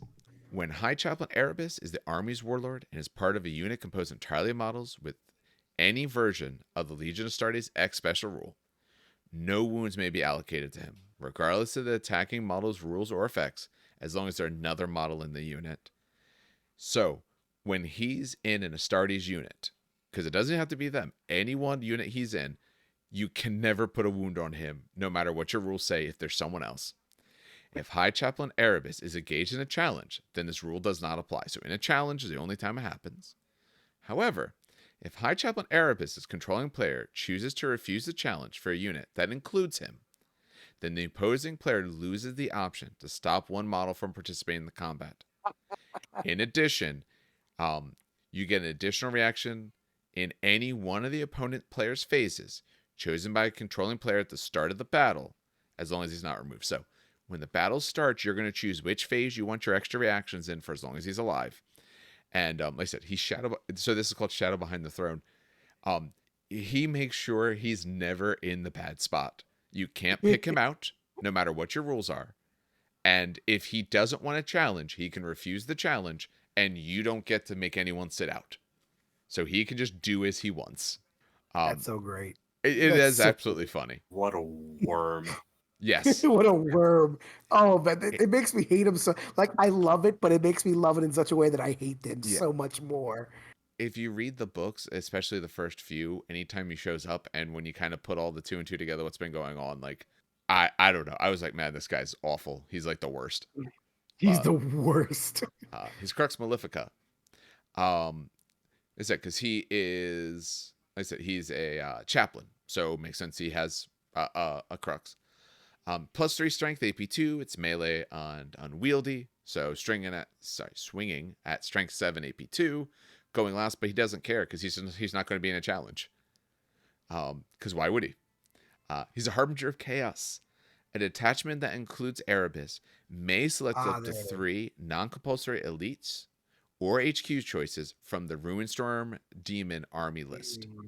These characters are paid for in points and occupy the slots from the 4-star track as normal, but must begin the battle in reserves and can only enter play by the means of Breach of the Veil psychic power. So here's your another way to bring in demons if you actually want your demons. Exactly. Yeah. And his psychic discipline is his Harbinger of Chaos. He gains the Breach the Veil psychic power and Etheric Lightning weapon, which is for the Esoterist on page 106. And Breach the Veil is just essentially the way to bring in demons, yes?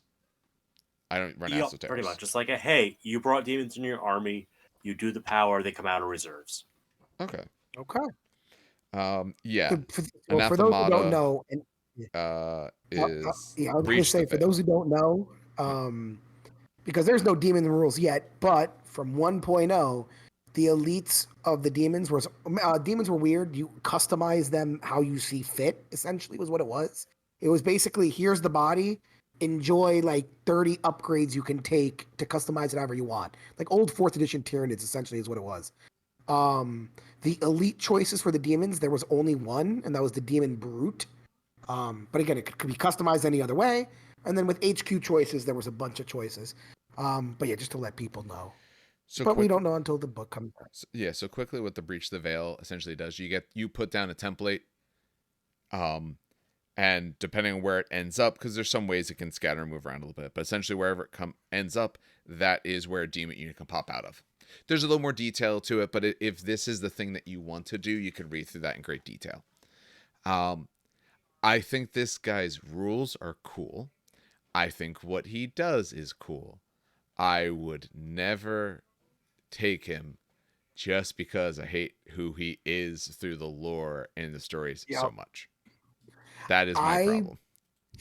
I would grit my teeth and take him if I wanted to do an army with demons and word bearers.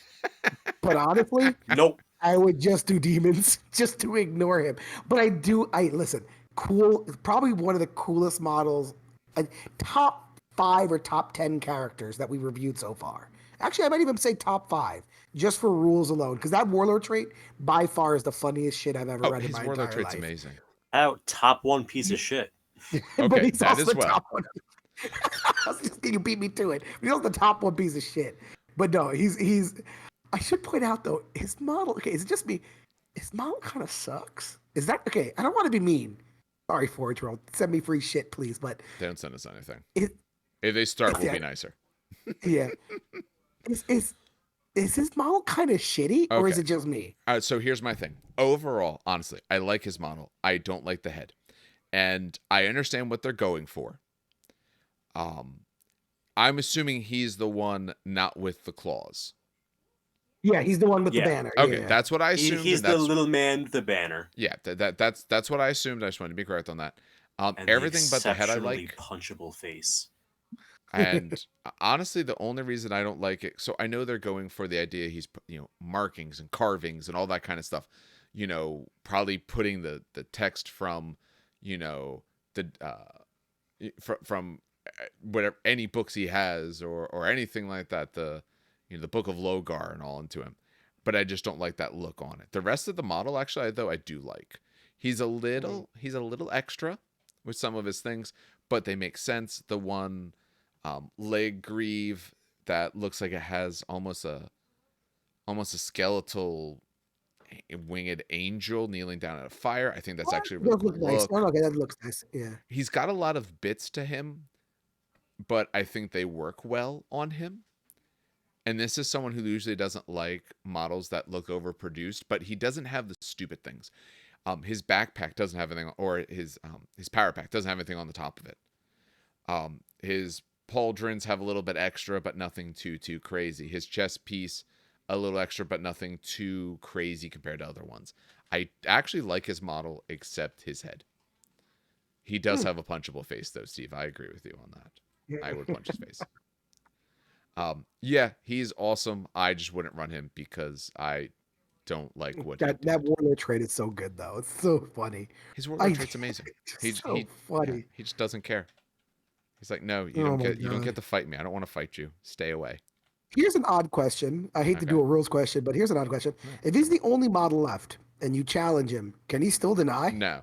I would say yes. A model by its no, a model by itself isn't allowed to refuse a challenge. Notice it's if Correct. they choose to refuse the challenge. If you're by yourself, you're not allowed to choose that. All right. Yeah. That would have been funny. Even if he's alone, he's like, no, it makes sense. But because his rule isn't you don't get to challenge me. His rule is if I get to decline it, you don't get your bonus, essentially. So you can still actually do it then. All right. Who was taking Kor Phaeron? I'll take Kor Phaeron. Yeah, I'll take Kor Phaeron. Okay. The man with a million rules. I remember let me see, scroll. Yeah, no. Holy crap, he still has all the rules. Jesus Christ. All right. And he is but just a man. He is. No, if I remember, I think I'm hoping that they made him better this edition. We'll see. He's Look cheap. At the stat line and find out. He's very cheap. 125. Jesus Christ. Tells you right there. He's not going to be that great. Look at his stat line and weep. Let's see. Yeah. So weapons go 5. Let's go 4. Wait, what? He's a regular. Remember, he's a person. Strength and toughness. He's not 3. an Astartes. They gave him like gene therapy, but he's not. He wasn't. He was too old to become an Astartes. Hold on. Let me just want to look at his model real quick. Okay, he's in Terminator arm. Okay. Wounds 4. Jesus, he's a buff human though. Christ. Initiative 3, attacks 3, leadership 10, 2 armor. He is heavy character, corrupted unique. We're looking at Patriarch's Claws, Digiflamer, and Terminus Consularis. So, let's see here. He is Master of the Legion, independent character, relentless, bulky 2. Feel no pain 5 up. Okay. It will not die 5 up. Oh, Jesus Christ. Jealous Command, Traitor, and Dark Oratory. So let's look at Dark Oratory. So if chosen as the Armor's Warlord, Kor Phaeron automatically has the Dark Oratory and may not select another. So when Kor Phaeron is the Warlord of the army, when the controlling player can choose one of the following 2 options at the beginning of each of their own turns. So Cruel Incentive. All enemy units with at least one model within 12 inches of Kor Phaeron at the start of Kor Phaeron's controlling player turn must make an immediate pinning test and become pinned if the test is. Oh, damn. Okay. Invective, not incentive. Oh, sorry, invective. Yeah. It So was a weird one, yeah. Yeah. An automatic 12-inch pinning check. Oh, Yeah. That's okay. Yeah, he's yelling very hurtful things. Yeah, apparently, Jesus. Threatening entreaties. Entreaties. Entreaties. Yeah. Jesus. Kor Phaeron and the unit he has joined gain the Fearless special rule until the start of the controlling player's next turn, but all models other than Kor Phaeron in the unit reduce their weapon skill by -1 until the start of their controlling player's next turn. In addition, any army with Kor Phaeron as its warlord will make an additional reaction in the assault phase. Okay, so the warlord trait is interesting. The first I'm one trying is to think of when. Yeah, when the hell would you threatening I guess when you're trying to stand on an objective at the end of the game. Yeah. Yeah. When you don't want to get when you're strong enough to survive, so you're not worried about necessarily killing the other unit. Like, I won't kill you. You have way too many models there. I don't stand a chance. But if I do this, I know you're not going to kill enough of me, so I can I'll stay. But no, makes sense. Cruel Invective is better. Yeah. So this is Jealous Command. If Kor Phaeron or Logar is not chosen as the warlord of an army that Kor Phaeron is part of, then his leadership is reduced by -1, so it becomes leadership 9, and he gains hatred he gains the hatred everything special rule.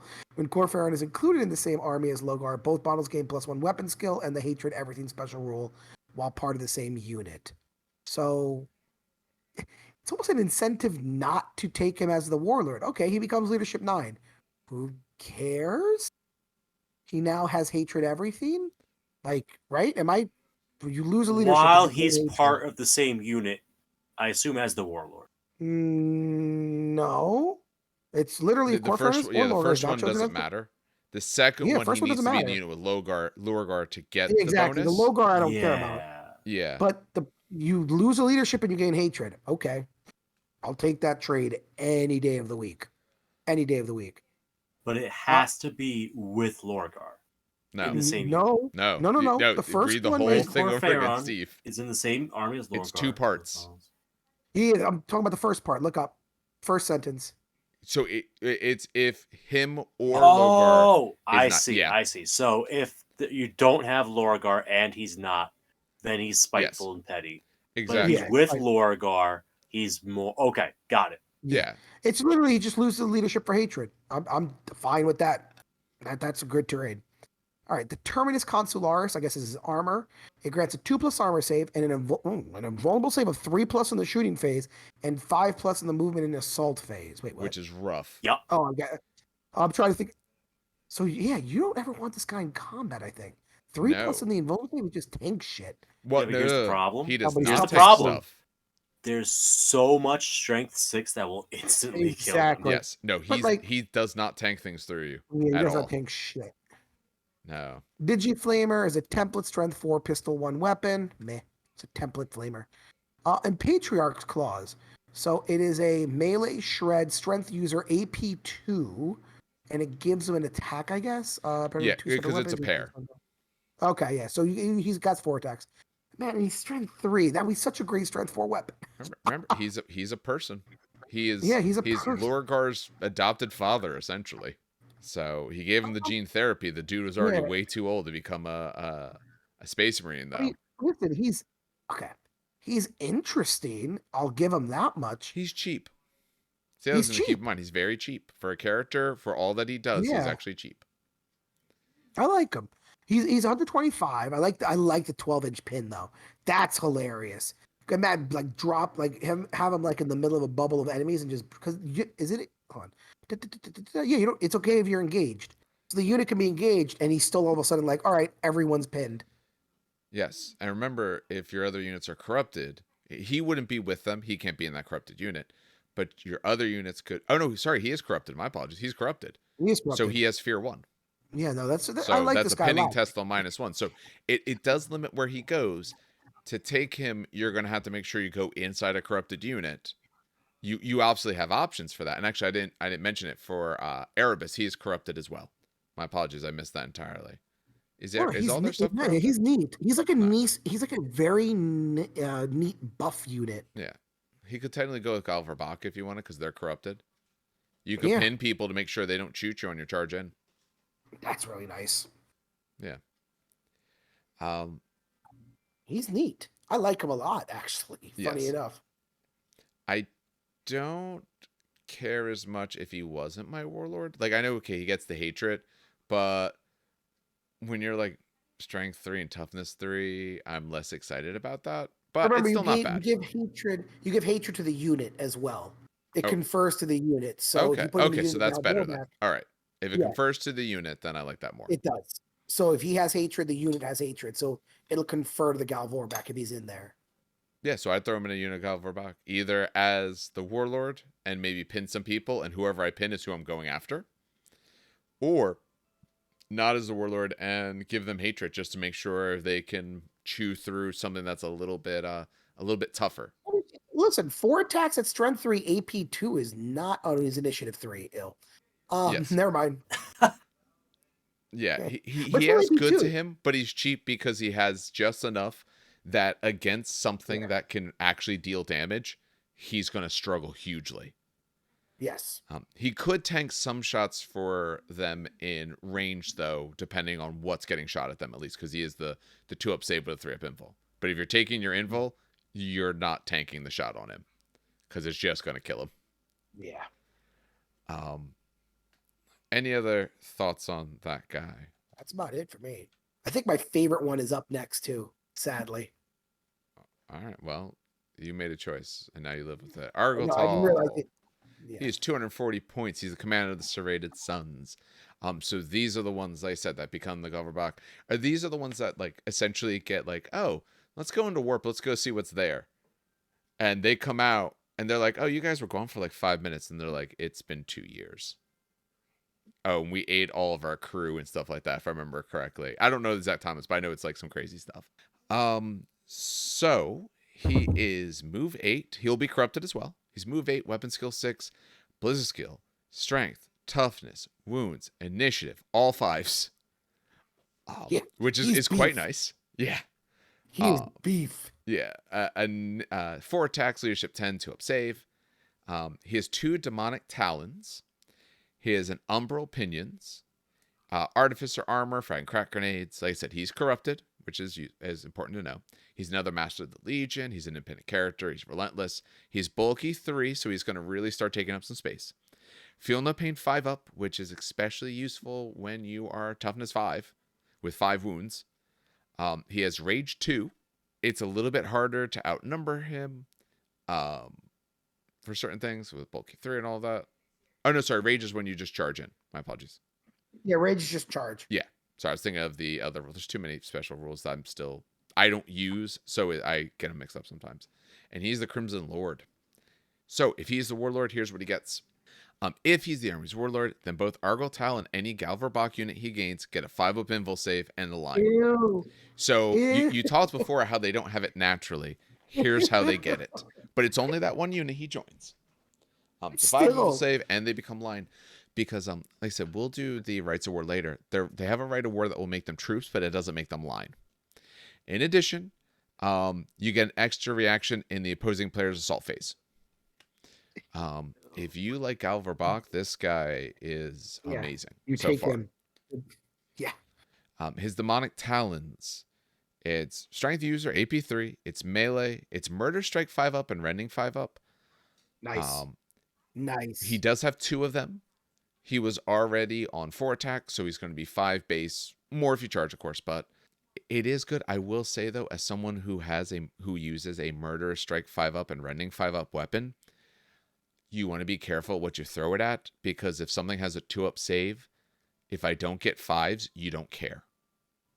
So like, yeah, but so up this way, it's nice. 6, 7 attack, dude. Yeah, but here's the thing: it's nice, but if you don't get that roll, the weapon won't do a thing. True. I've rolled it enough where I've seen like cases where it does me a whole lot of good, but other cases where, because notice he's also not he doesn't get extra strength. So, I mean, now he is strength 5, but if you're going against a heavier target, you might need those 5s to do it. So you might not be wounding on much other than a 5. So it's nice, but if the rolls don't go your way, it's gonna be a feels bad. I've had that happen before. All right. All right, his umbral pinions. At the start of the controlling player's movement phase, Argel Tal's movement characteristic may be set to a value of 14 for the duration of the controlling player's turn. What? He has jetpacks. He has a pair of wings. Yeah. Okay. I didn't realize he had wings. That's probably why. Okay, that's cool. So he can turn his wings on. It allows him to move up to 14, regardless of his movement characteristic, and he gains any other benefits for being a move 14. Which if 14, is that a +3 on the chart then? I think so. I can't remember. I think it is. In addition, when moving this fashion, he ignores terrain while moving and charging, but he takes dangerous as normal when he begins or ends his movement in dangerous terrain. On turns when this option is in use, he may move over with friendly or enemy models without penalty, but he has to end at least 1 inch away from any model from another unit. So he's flying on his own. He may still run when using the special rule. If he would normally be able to run, moving up to 19 inches and ignoring terrain, like we said, he may not shoot or declare a charge in the same turn, so it's a standard if he does the run. And during a reaction made in any phase, a player may choose to use this special rule to gain any bonus to their movement characteristic. So at any moment, he can use his wings. So only thing I'm unsure of. Okay. He can move over enemy and friendly units, but he has to land 1 inch away from any model from another unit. So can he be with another unit when he turns his wings on? Yes, because he's part of that unit. Yes. So he has to stay away from other units at that point, but he could turn them on. So you get the bonus to, say, a charge roll just because you have that movement characteristic. Which means if he's on his own. I believe it's the slowest in the unit you use for almost everything, isn't it? Oh, for the bonus, it probably is. Yeah, I haven't had a mixed unit. That makes sense. But this guy actually isn't bad on his own. To an assault squad that's been corrupted, I think, right? Or Gal Vorbak, they're corrupted. Yes, but they don't move 14. Yeah, but is it lowest? I'm sure it's the lowest. No, okay, but hold on. Coherency is 2 inches. Yeah, literally, here's the question. Here's the question, because I know where you're going with this. When you're talking about your bonuses, do you just take from the lowest? Because if you take from the lowest, then it's moot, the whole discussion. Well, it's not even. Oh, I see what you're saying. Yeah, there you go. No, but I would still use this to move 10 inches, and then move the Gal Vorbak 8, and I'm still 2 inches farther than what I would. True. Be. Yes. Yeah, you could be a little bit closer. Yeah. So if I go to roll charge distance, once a valid charge has been declared, the controlling unit rolls to determine the charge distance. This is the actual distance they move. To determine the charge distance of any unit, roll 2d6, then add the charge modifier as shown in the table below. I'm sure something somewhere tells me what happens when they have different numbers. Check movement characteristics as a section. That might cover it. Maybe that does. All right, let's talk about this guy. I'll look that up while you talk about the last guy, but we'll talk a little bit more about him. Yeah. If you like Gal Vorbak, this guy's amazing. Take him. Yeah, you take him if you have Gal Vorbak. Period. Yeah. Done. If that's your goal. Because he could always just switch to another unit if that unit that you're with gets killed. I was going to say, even if you have one Gal Vorbak unit, you still take him. This is like, I would, okay. But I don't here's like the thing, though. If you only have one Gal Vorbak, he's not that useful for, I don't think he's as useful as your HQ. Because he helps that one unit. I would start wondering there. If you're taking two, I think he's an automatic. Because you could bounce between the units. Yeah. I think he's dangerous even on his own. He's nuts. Oh yeah, he can run off on his own, and he's great running off on his own. He's not getting doubled out easily. He's got a lot of wounds. He'll have a good amount of attacks. I would avoid taking on like squads of Terminators, but you can take on a squad of just about anything else. Anything on a 3-up save you'll be happy against, or very small squads of things on 2s. All right. I haven't found anything yet, but that's okay. Steve can talk about the last guy. If you have more thoughts on this guy, let me know. Zardu Layak. Zardu Layak. Most expensive character.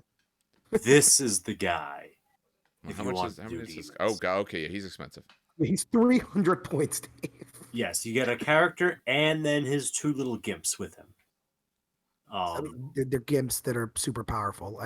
Yes. You say gimps, but like you say. So yeah. So for 300 points, you get Zardu Layak and 2 Anakatis Kol Blade slaves. Zardu is what is that? A captain stat line with an extra wound and an extra attack and an extra leadership. It's a cat. Is he in Terminator armor? Because if not, that's No. 2 extra wounds.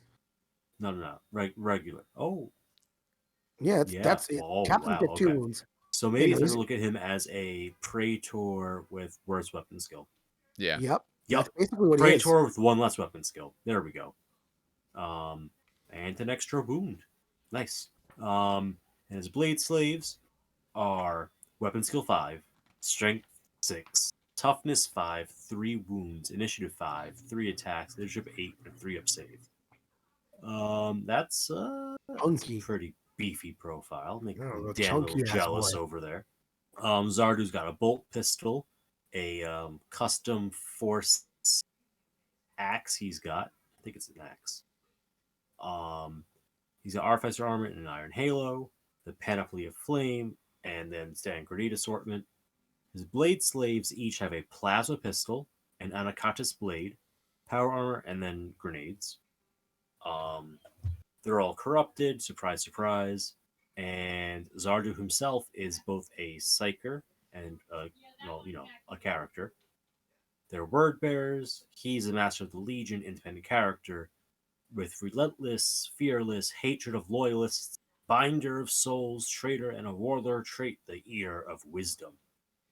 And his blade slaves have Rage 2, Bulky 2, Feel No Pain 5 up, Chosen Warriors, and Relentless. So many. Yes. They're word bearers. Of course, there'd be lots of words attached to all their units. Come on. Jesus Christ. So, the Eater of Wisdom, his custom warlord trait. If he's the warlord, he must take this trait, as usual. If he's the warlord, then he can choose up to 3 friendly units composed entirely of corrupted unit subtype from the same army as Zardu Layak at the beginning of the battle, before any models are deployed. All models in each of the units gains a bonus of +1 to its strength and movement characteristics, but must take a leadership check at the end of each of the controlling player's turns. If the test has failed, it suffers perils of the warp, while if it's not failed, there's no effect. In addition, an army with its warlord can take an extra reaction during the opposing assault phase as long as he's not been removed as a casualty. I like that warlord trait a lot. Yes, so remember that old Rite of War you were talking about earlier, Dan, with the corrupted Marines, and there's a chance that, they go bad, right? Yep. This is what that Rite of War used to do, just without the bad stuff. Well, with a different bad stuff. I like now this you're a guaranteed lot. strength and movement bonuses at the risk of occasionally perils. Really nice on a nice punchy unit. I want this on Cataphracti. Screw this. I want this on my Gal Vorbak. Take 3 units of Gal Vorbak. Movement 9, strength 6. Oh shit, that's right. You could do that, couldn't you? Yeah, you could. Take 3 Gal Vorbak and then take Argel Tal. And have 3 units at strength 6 at movement 9. Gotta avoid them spam armies. You're allowed to mix up things. You're allowed to say, hey, this thing is cool. I'll take some of it. I think you forget, Dave. Dan plays Custodes. They have 2 model kits. One of them is non-Terminators. It's true. The other one is bikes. Dan does that with most armies, though. He either will spam or get close to it. Because he's like, hey, this unit's cool. How many of them can I own? Not always to his detriment or to his benefit. I never do that with Custodes. I will point out, the weird part is I never have done that with Custodes. And the only reason is because I own enough Custodes to fucking feel the shield host at the first point. But I own enough Custodes that I'm able to have variable. The Mechanicum, I only have big robots and Myrmidons. I don't own tanks. I don't own thralls. You considered building your army diverse from the get-go? Yes. No, I buy what's cool looking. All right. The problem, though, if there's an issue with it, then you run into a problem. Like, if it turns out it's, people don't, yes, if it's maybe not fun because like, oh, the variety of armor I have, oh, your thing just beats it into the ground. Oh, can we play something different? We don't have anything different. Oh, build armies. Don't build lists. Build an army. All right. What else this guy got? Our mortally challenged allies, as the Doom games like to put it. Yeah. So let's see that special force weapon that Zardu has, strength user, so strength 4, AP 2 with melee, unwieldy, and force. So you could get up to strength 8 if you really take that check. Initiative 1 kind of makes it a special power fist. Okay, it's okay. Now the Anakatas blades. This is what's wielded by the blade slaves. It's strength user, and so it's gonna be strength 6, AP 3, melee, murderous strike 5 up, brutal 2. Oof. And it counts as a force weapon for rules that affect it, if anything calls out force weapons. Jesus Christ. Yep. So if I roll a single 5-up with these assholes, just a single 5-up, that's 2 murder strike saves on a model. Yeah, on the single model, yes. Yeah, still that's and being strength 6, they will murderous strike contemptor on those 5s. Yep. Pretty nice. Well, although it's although AP3.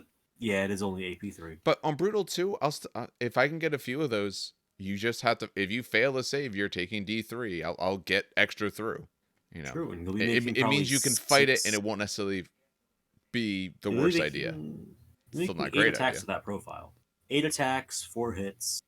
You'll probably get maybe 2 of those hits on there, so 4 saves. It's not bad. All right. This is all mixed up. Okay, so the Panoply of Flame. This is going back to Zardu. All word bearers within 12 inches get +1 off after their score with determining victory in assaults and a +1 to sweeping advance rolls. So he makes all the word bearers in 12 inches really good at fighting. That pairs well with really good at thinking unit. They win. That pairs well with the Exemplary unit that gets an extra victory point if they sweep someone. Yup.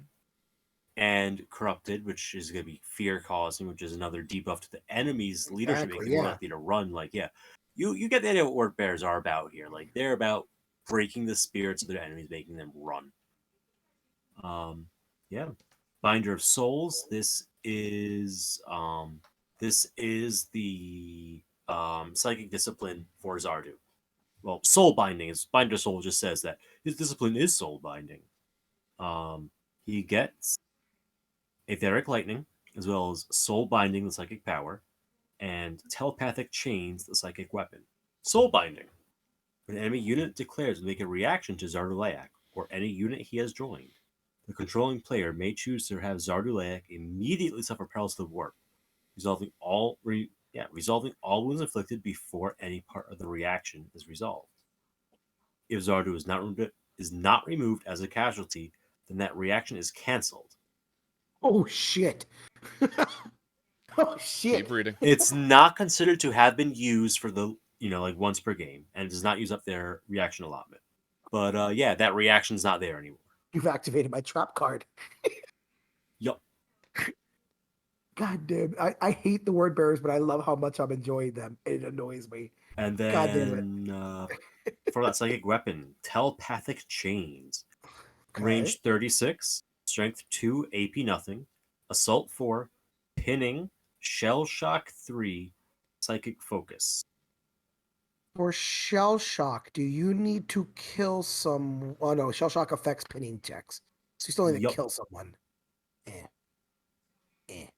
So you have to take a Psychic check to use the weapon. It's Strength 2, so it's wounding Marines on 6s. This is not doing it for me. No, I don't give a shit about that. Shutting down reactions. Like, so first of all, for those who don't know, like there's a warlord that the world leaders take called Karn. Karn does not allow you to take reactions against him. It is exceptionally freaking powerful, especially if he's assaulting in and you can't overwatch him. It is insanity.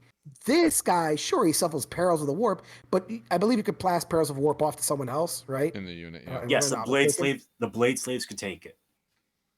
If he's in a unit, can the unit take it or only the blade slaves?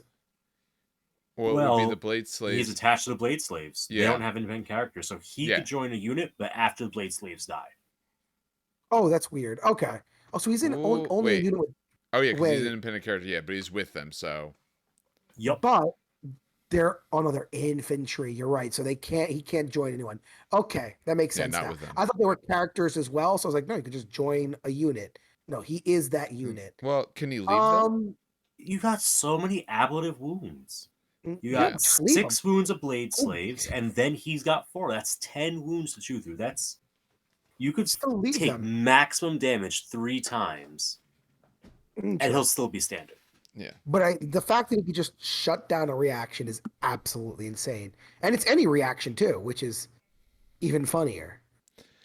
I'd like it that better if he was in a different unit.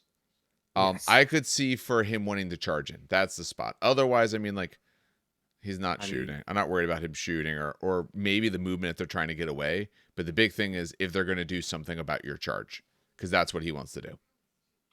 You could attach other characters to his unit. That is true as well.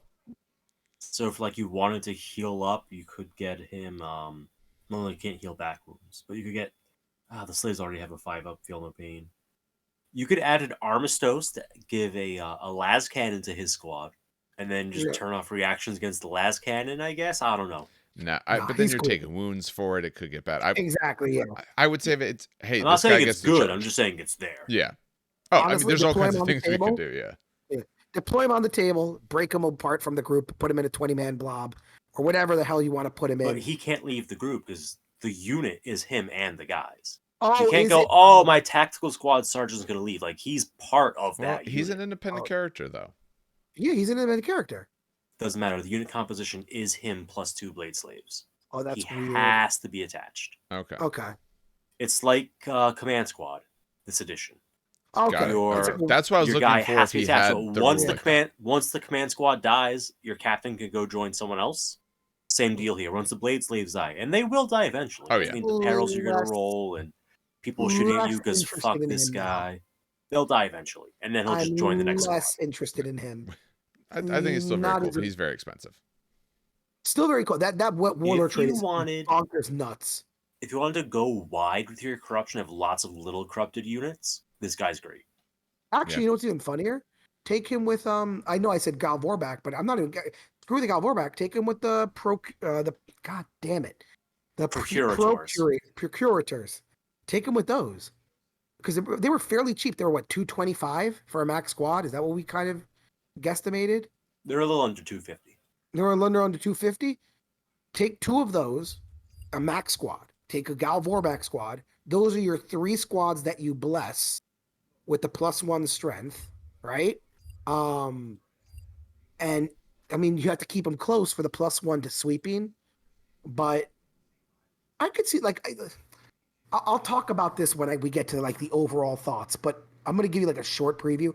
I feel like word bearers are complicated, but they have some really cool combos they can pull off. But before we get to that, because we're at final thoughts I know. now, I just want to unless does anyone have anything else about these guys? Oh no, nothing specific. Nope. Okay. Steve has taught the least. I want him to start final thoughts. Oh yeah, go ahead. Okay, final thoughts. First of all, worst Legion, terrible. Nobody likes them. They were better when they were all gray. Actual thoughts. Their Legion rules don't really give you a powerhouse in any given direction, but they definitely have that close combat bias from all the little things they get. They don't get the most value out of generic units that other legions might, so I feel like you kind of have to lean into their special units more than other legions, at least as far as infantry goes. I don't like building around special characters as a general rule. Maybe it's just an old school thing that I adopted secondhand, but yeah, working without their special characters, their units are pretty nice. They're really solid units, and I could probably see lists written around them without too much hassle. The problem is that's all resin. The special characters in this Legion if you count that exemplary units, then they have as many units of not okay, counting the Dreadnought as well, but essentially non-HQ choices, they do HQ choices. These guys are definitely defined in a large extent, I think, by HQ style units. I think that's really what you're looking at here for these guys. They don't excite me as much. I think I think a lot of their units are very cool. Their base rules don't excite me as much. Some of them just because I don't know. I think other ones sound more fun. So the Yule might be useful, but it's not as fun, so I care about it less. I'm not huge on the red, on that sort of brown red. The gray I think is a nice look that the Ashen ones have, and also I think that would be interesting. And I'm not much of a trader player. I don't mind playing stuff that is trader, but like this is absolutely trader. It's not even, like a thing. You can't even make an argument otherwise. Like, not all their stuff is required trader, but every one of their characters, and I think like every one of their units was trader as well. Is that correct? Was any of the units not? Are all their units trader? Trader. Obviously that is any other Gal Vorbak or trader? Ashen Circle. So Ashen Circle are not trader. That is it. The Diabolist isn't either. Okay, yeah. Unless corrupted force you to be trader. Yes. I think it does. Doesn't it? Let's take a look. No. Yes, to be corrupted. So oddly enough, dark channeling, if you want to put it on the unit, on infantry or dreadnoughts, you have to be trader. For burning lore, the one that does it for your Praetor style characters, would not have to be. Although your Diabolist will have no, if you're not playing trader, he'll have no unit he can go in unless it's with your, corrupted Praetor, because on full squads, to be corrupted, you have to be a trader. Or are already. Yeah. Because Ashen Circle are not corrupted either. Yeah, they're I think not the corrupted. reason for that is if you wanted to do like a Great Crusade era army, Ashen Circle were very much a unit for them. Yes. During the Crusade, the demons were less of a thing. Yeah. I think so. Normally, you could play either way. You could take a Trader Legion and play them loyalists and things like that.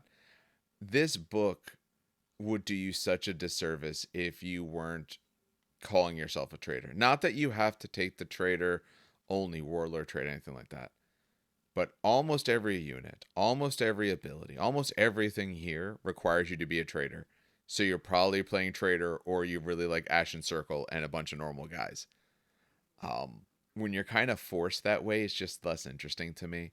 I think these guys can do a lot of good, and I think the fact that they can pull in demons the way that they do is a very cool and interesting thing, especially as we wait for GW to ever give us some demon rules. But they're just not quite as interesting to me, and hopefully it came across more about the coolness of the units rather than some of our own personal feelings on them.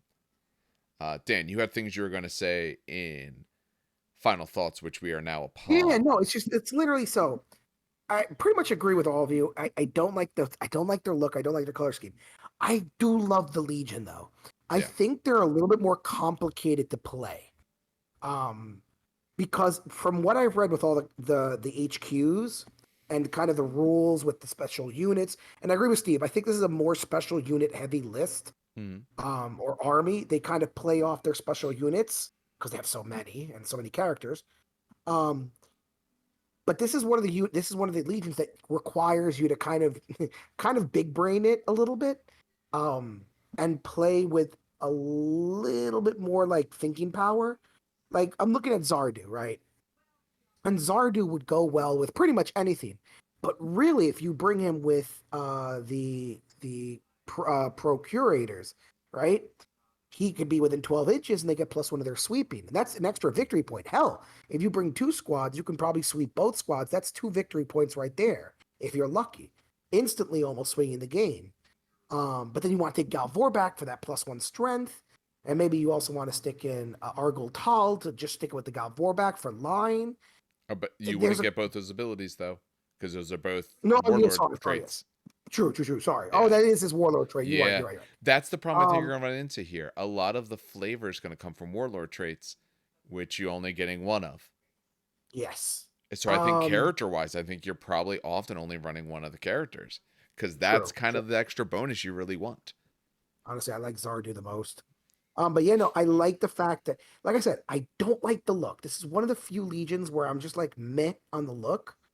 And it has nothing to do with the demon part. I love the way demons look. GW, I don't like the way way GW paints demons, but I like the way GW does demons. But I don't know. There's something about the army that just didn't click with me. Honestly, it's the look. The rules are awesome. Rules are straight up sickening, and I love them. But I don't know. It's just something doesn't click with me. It's a cool army, just not for me.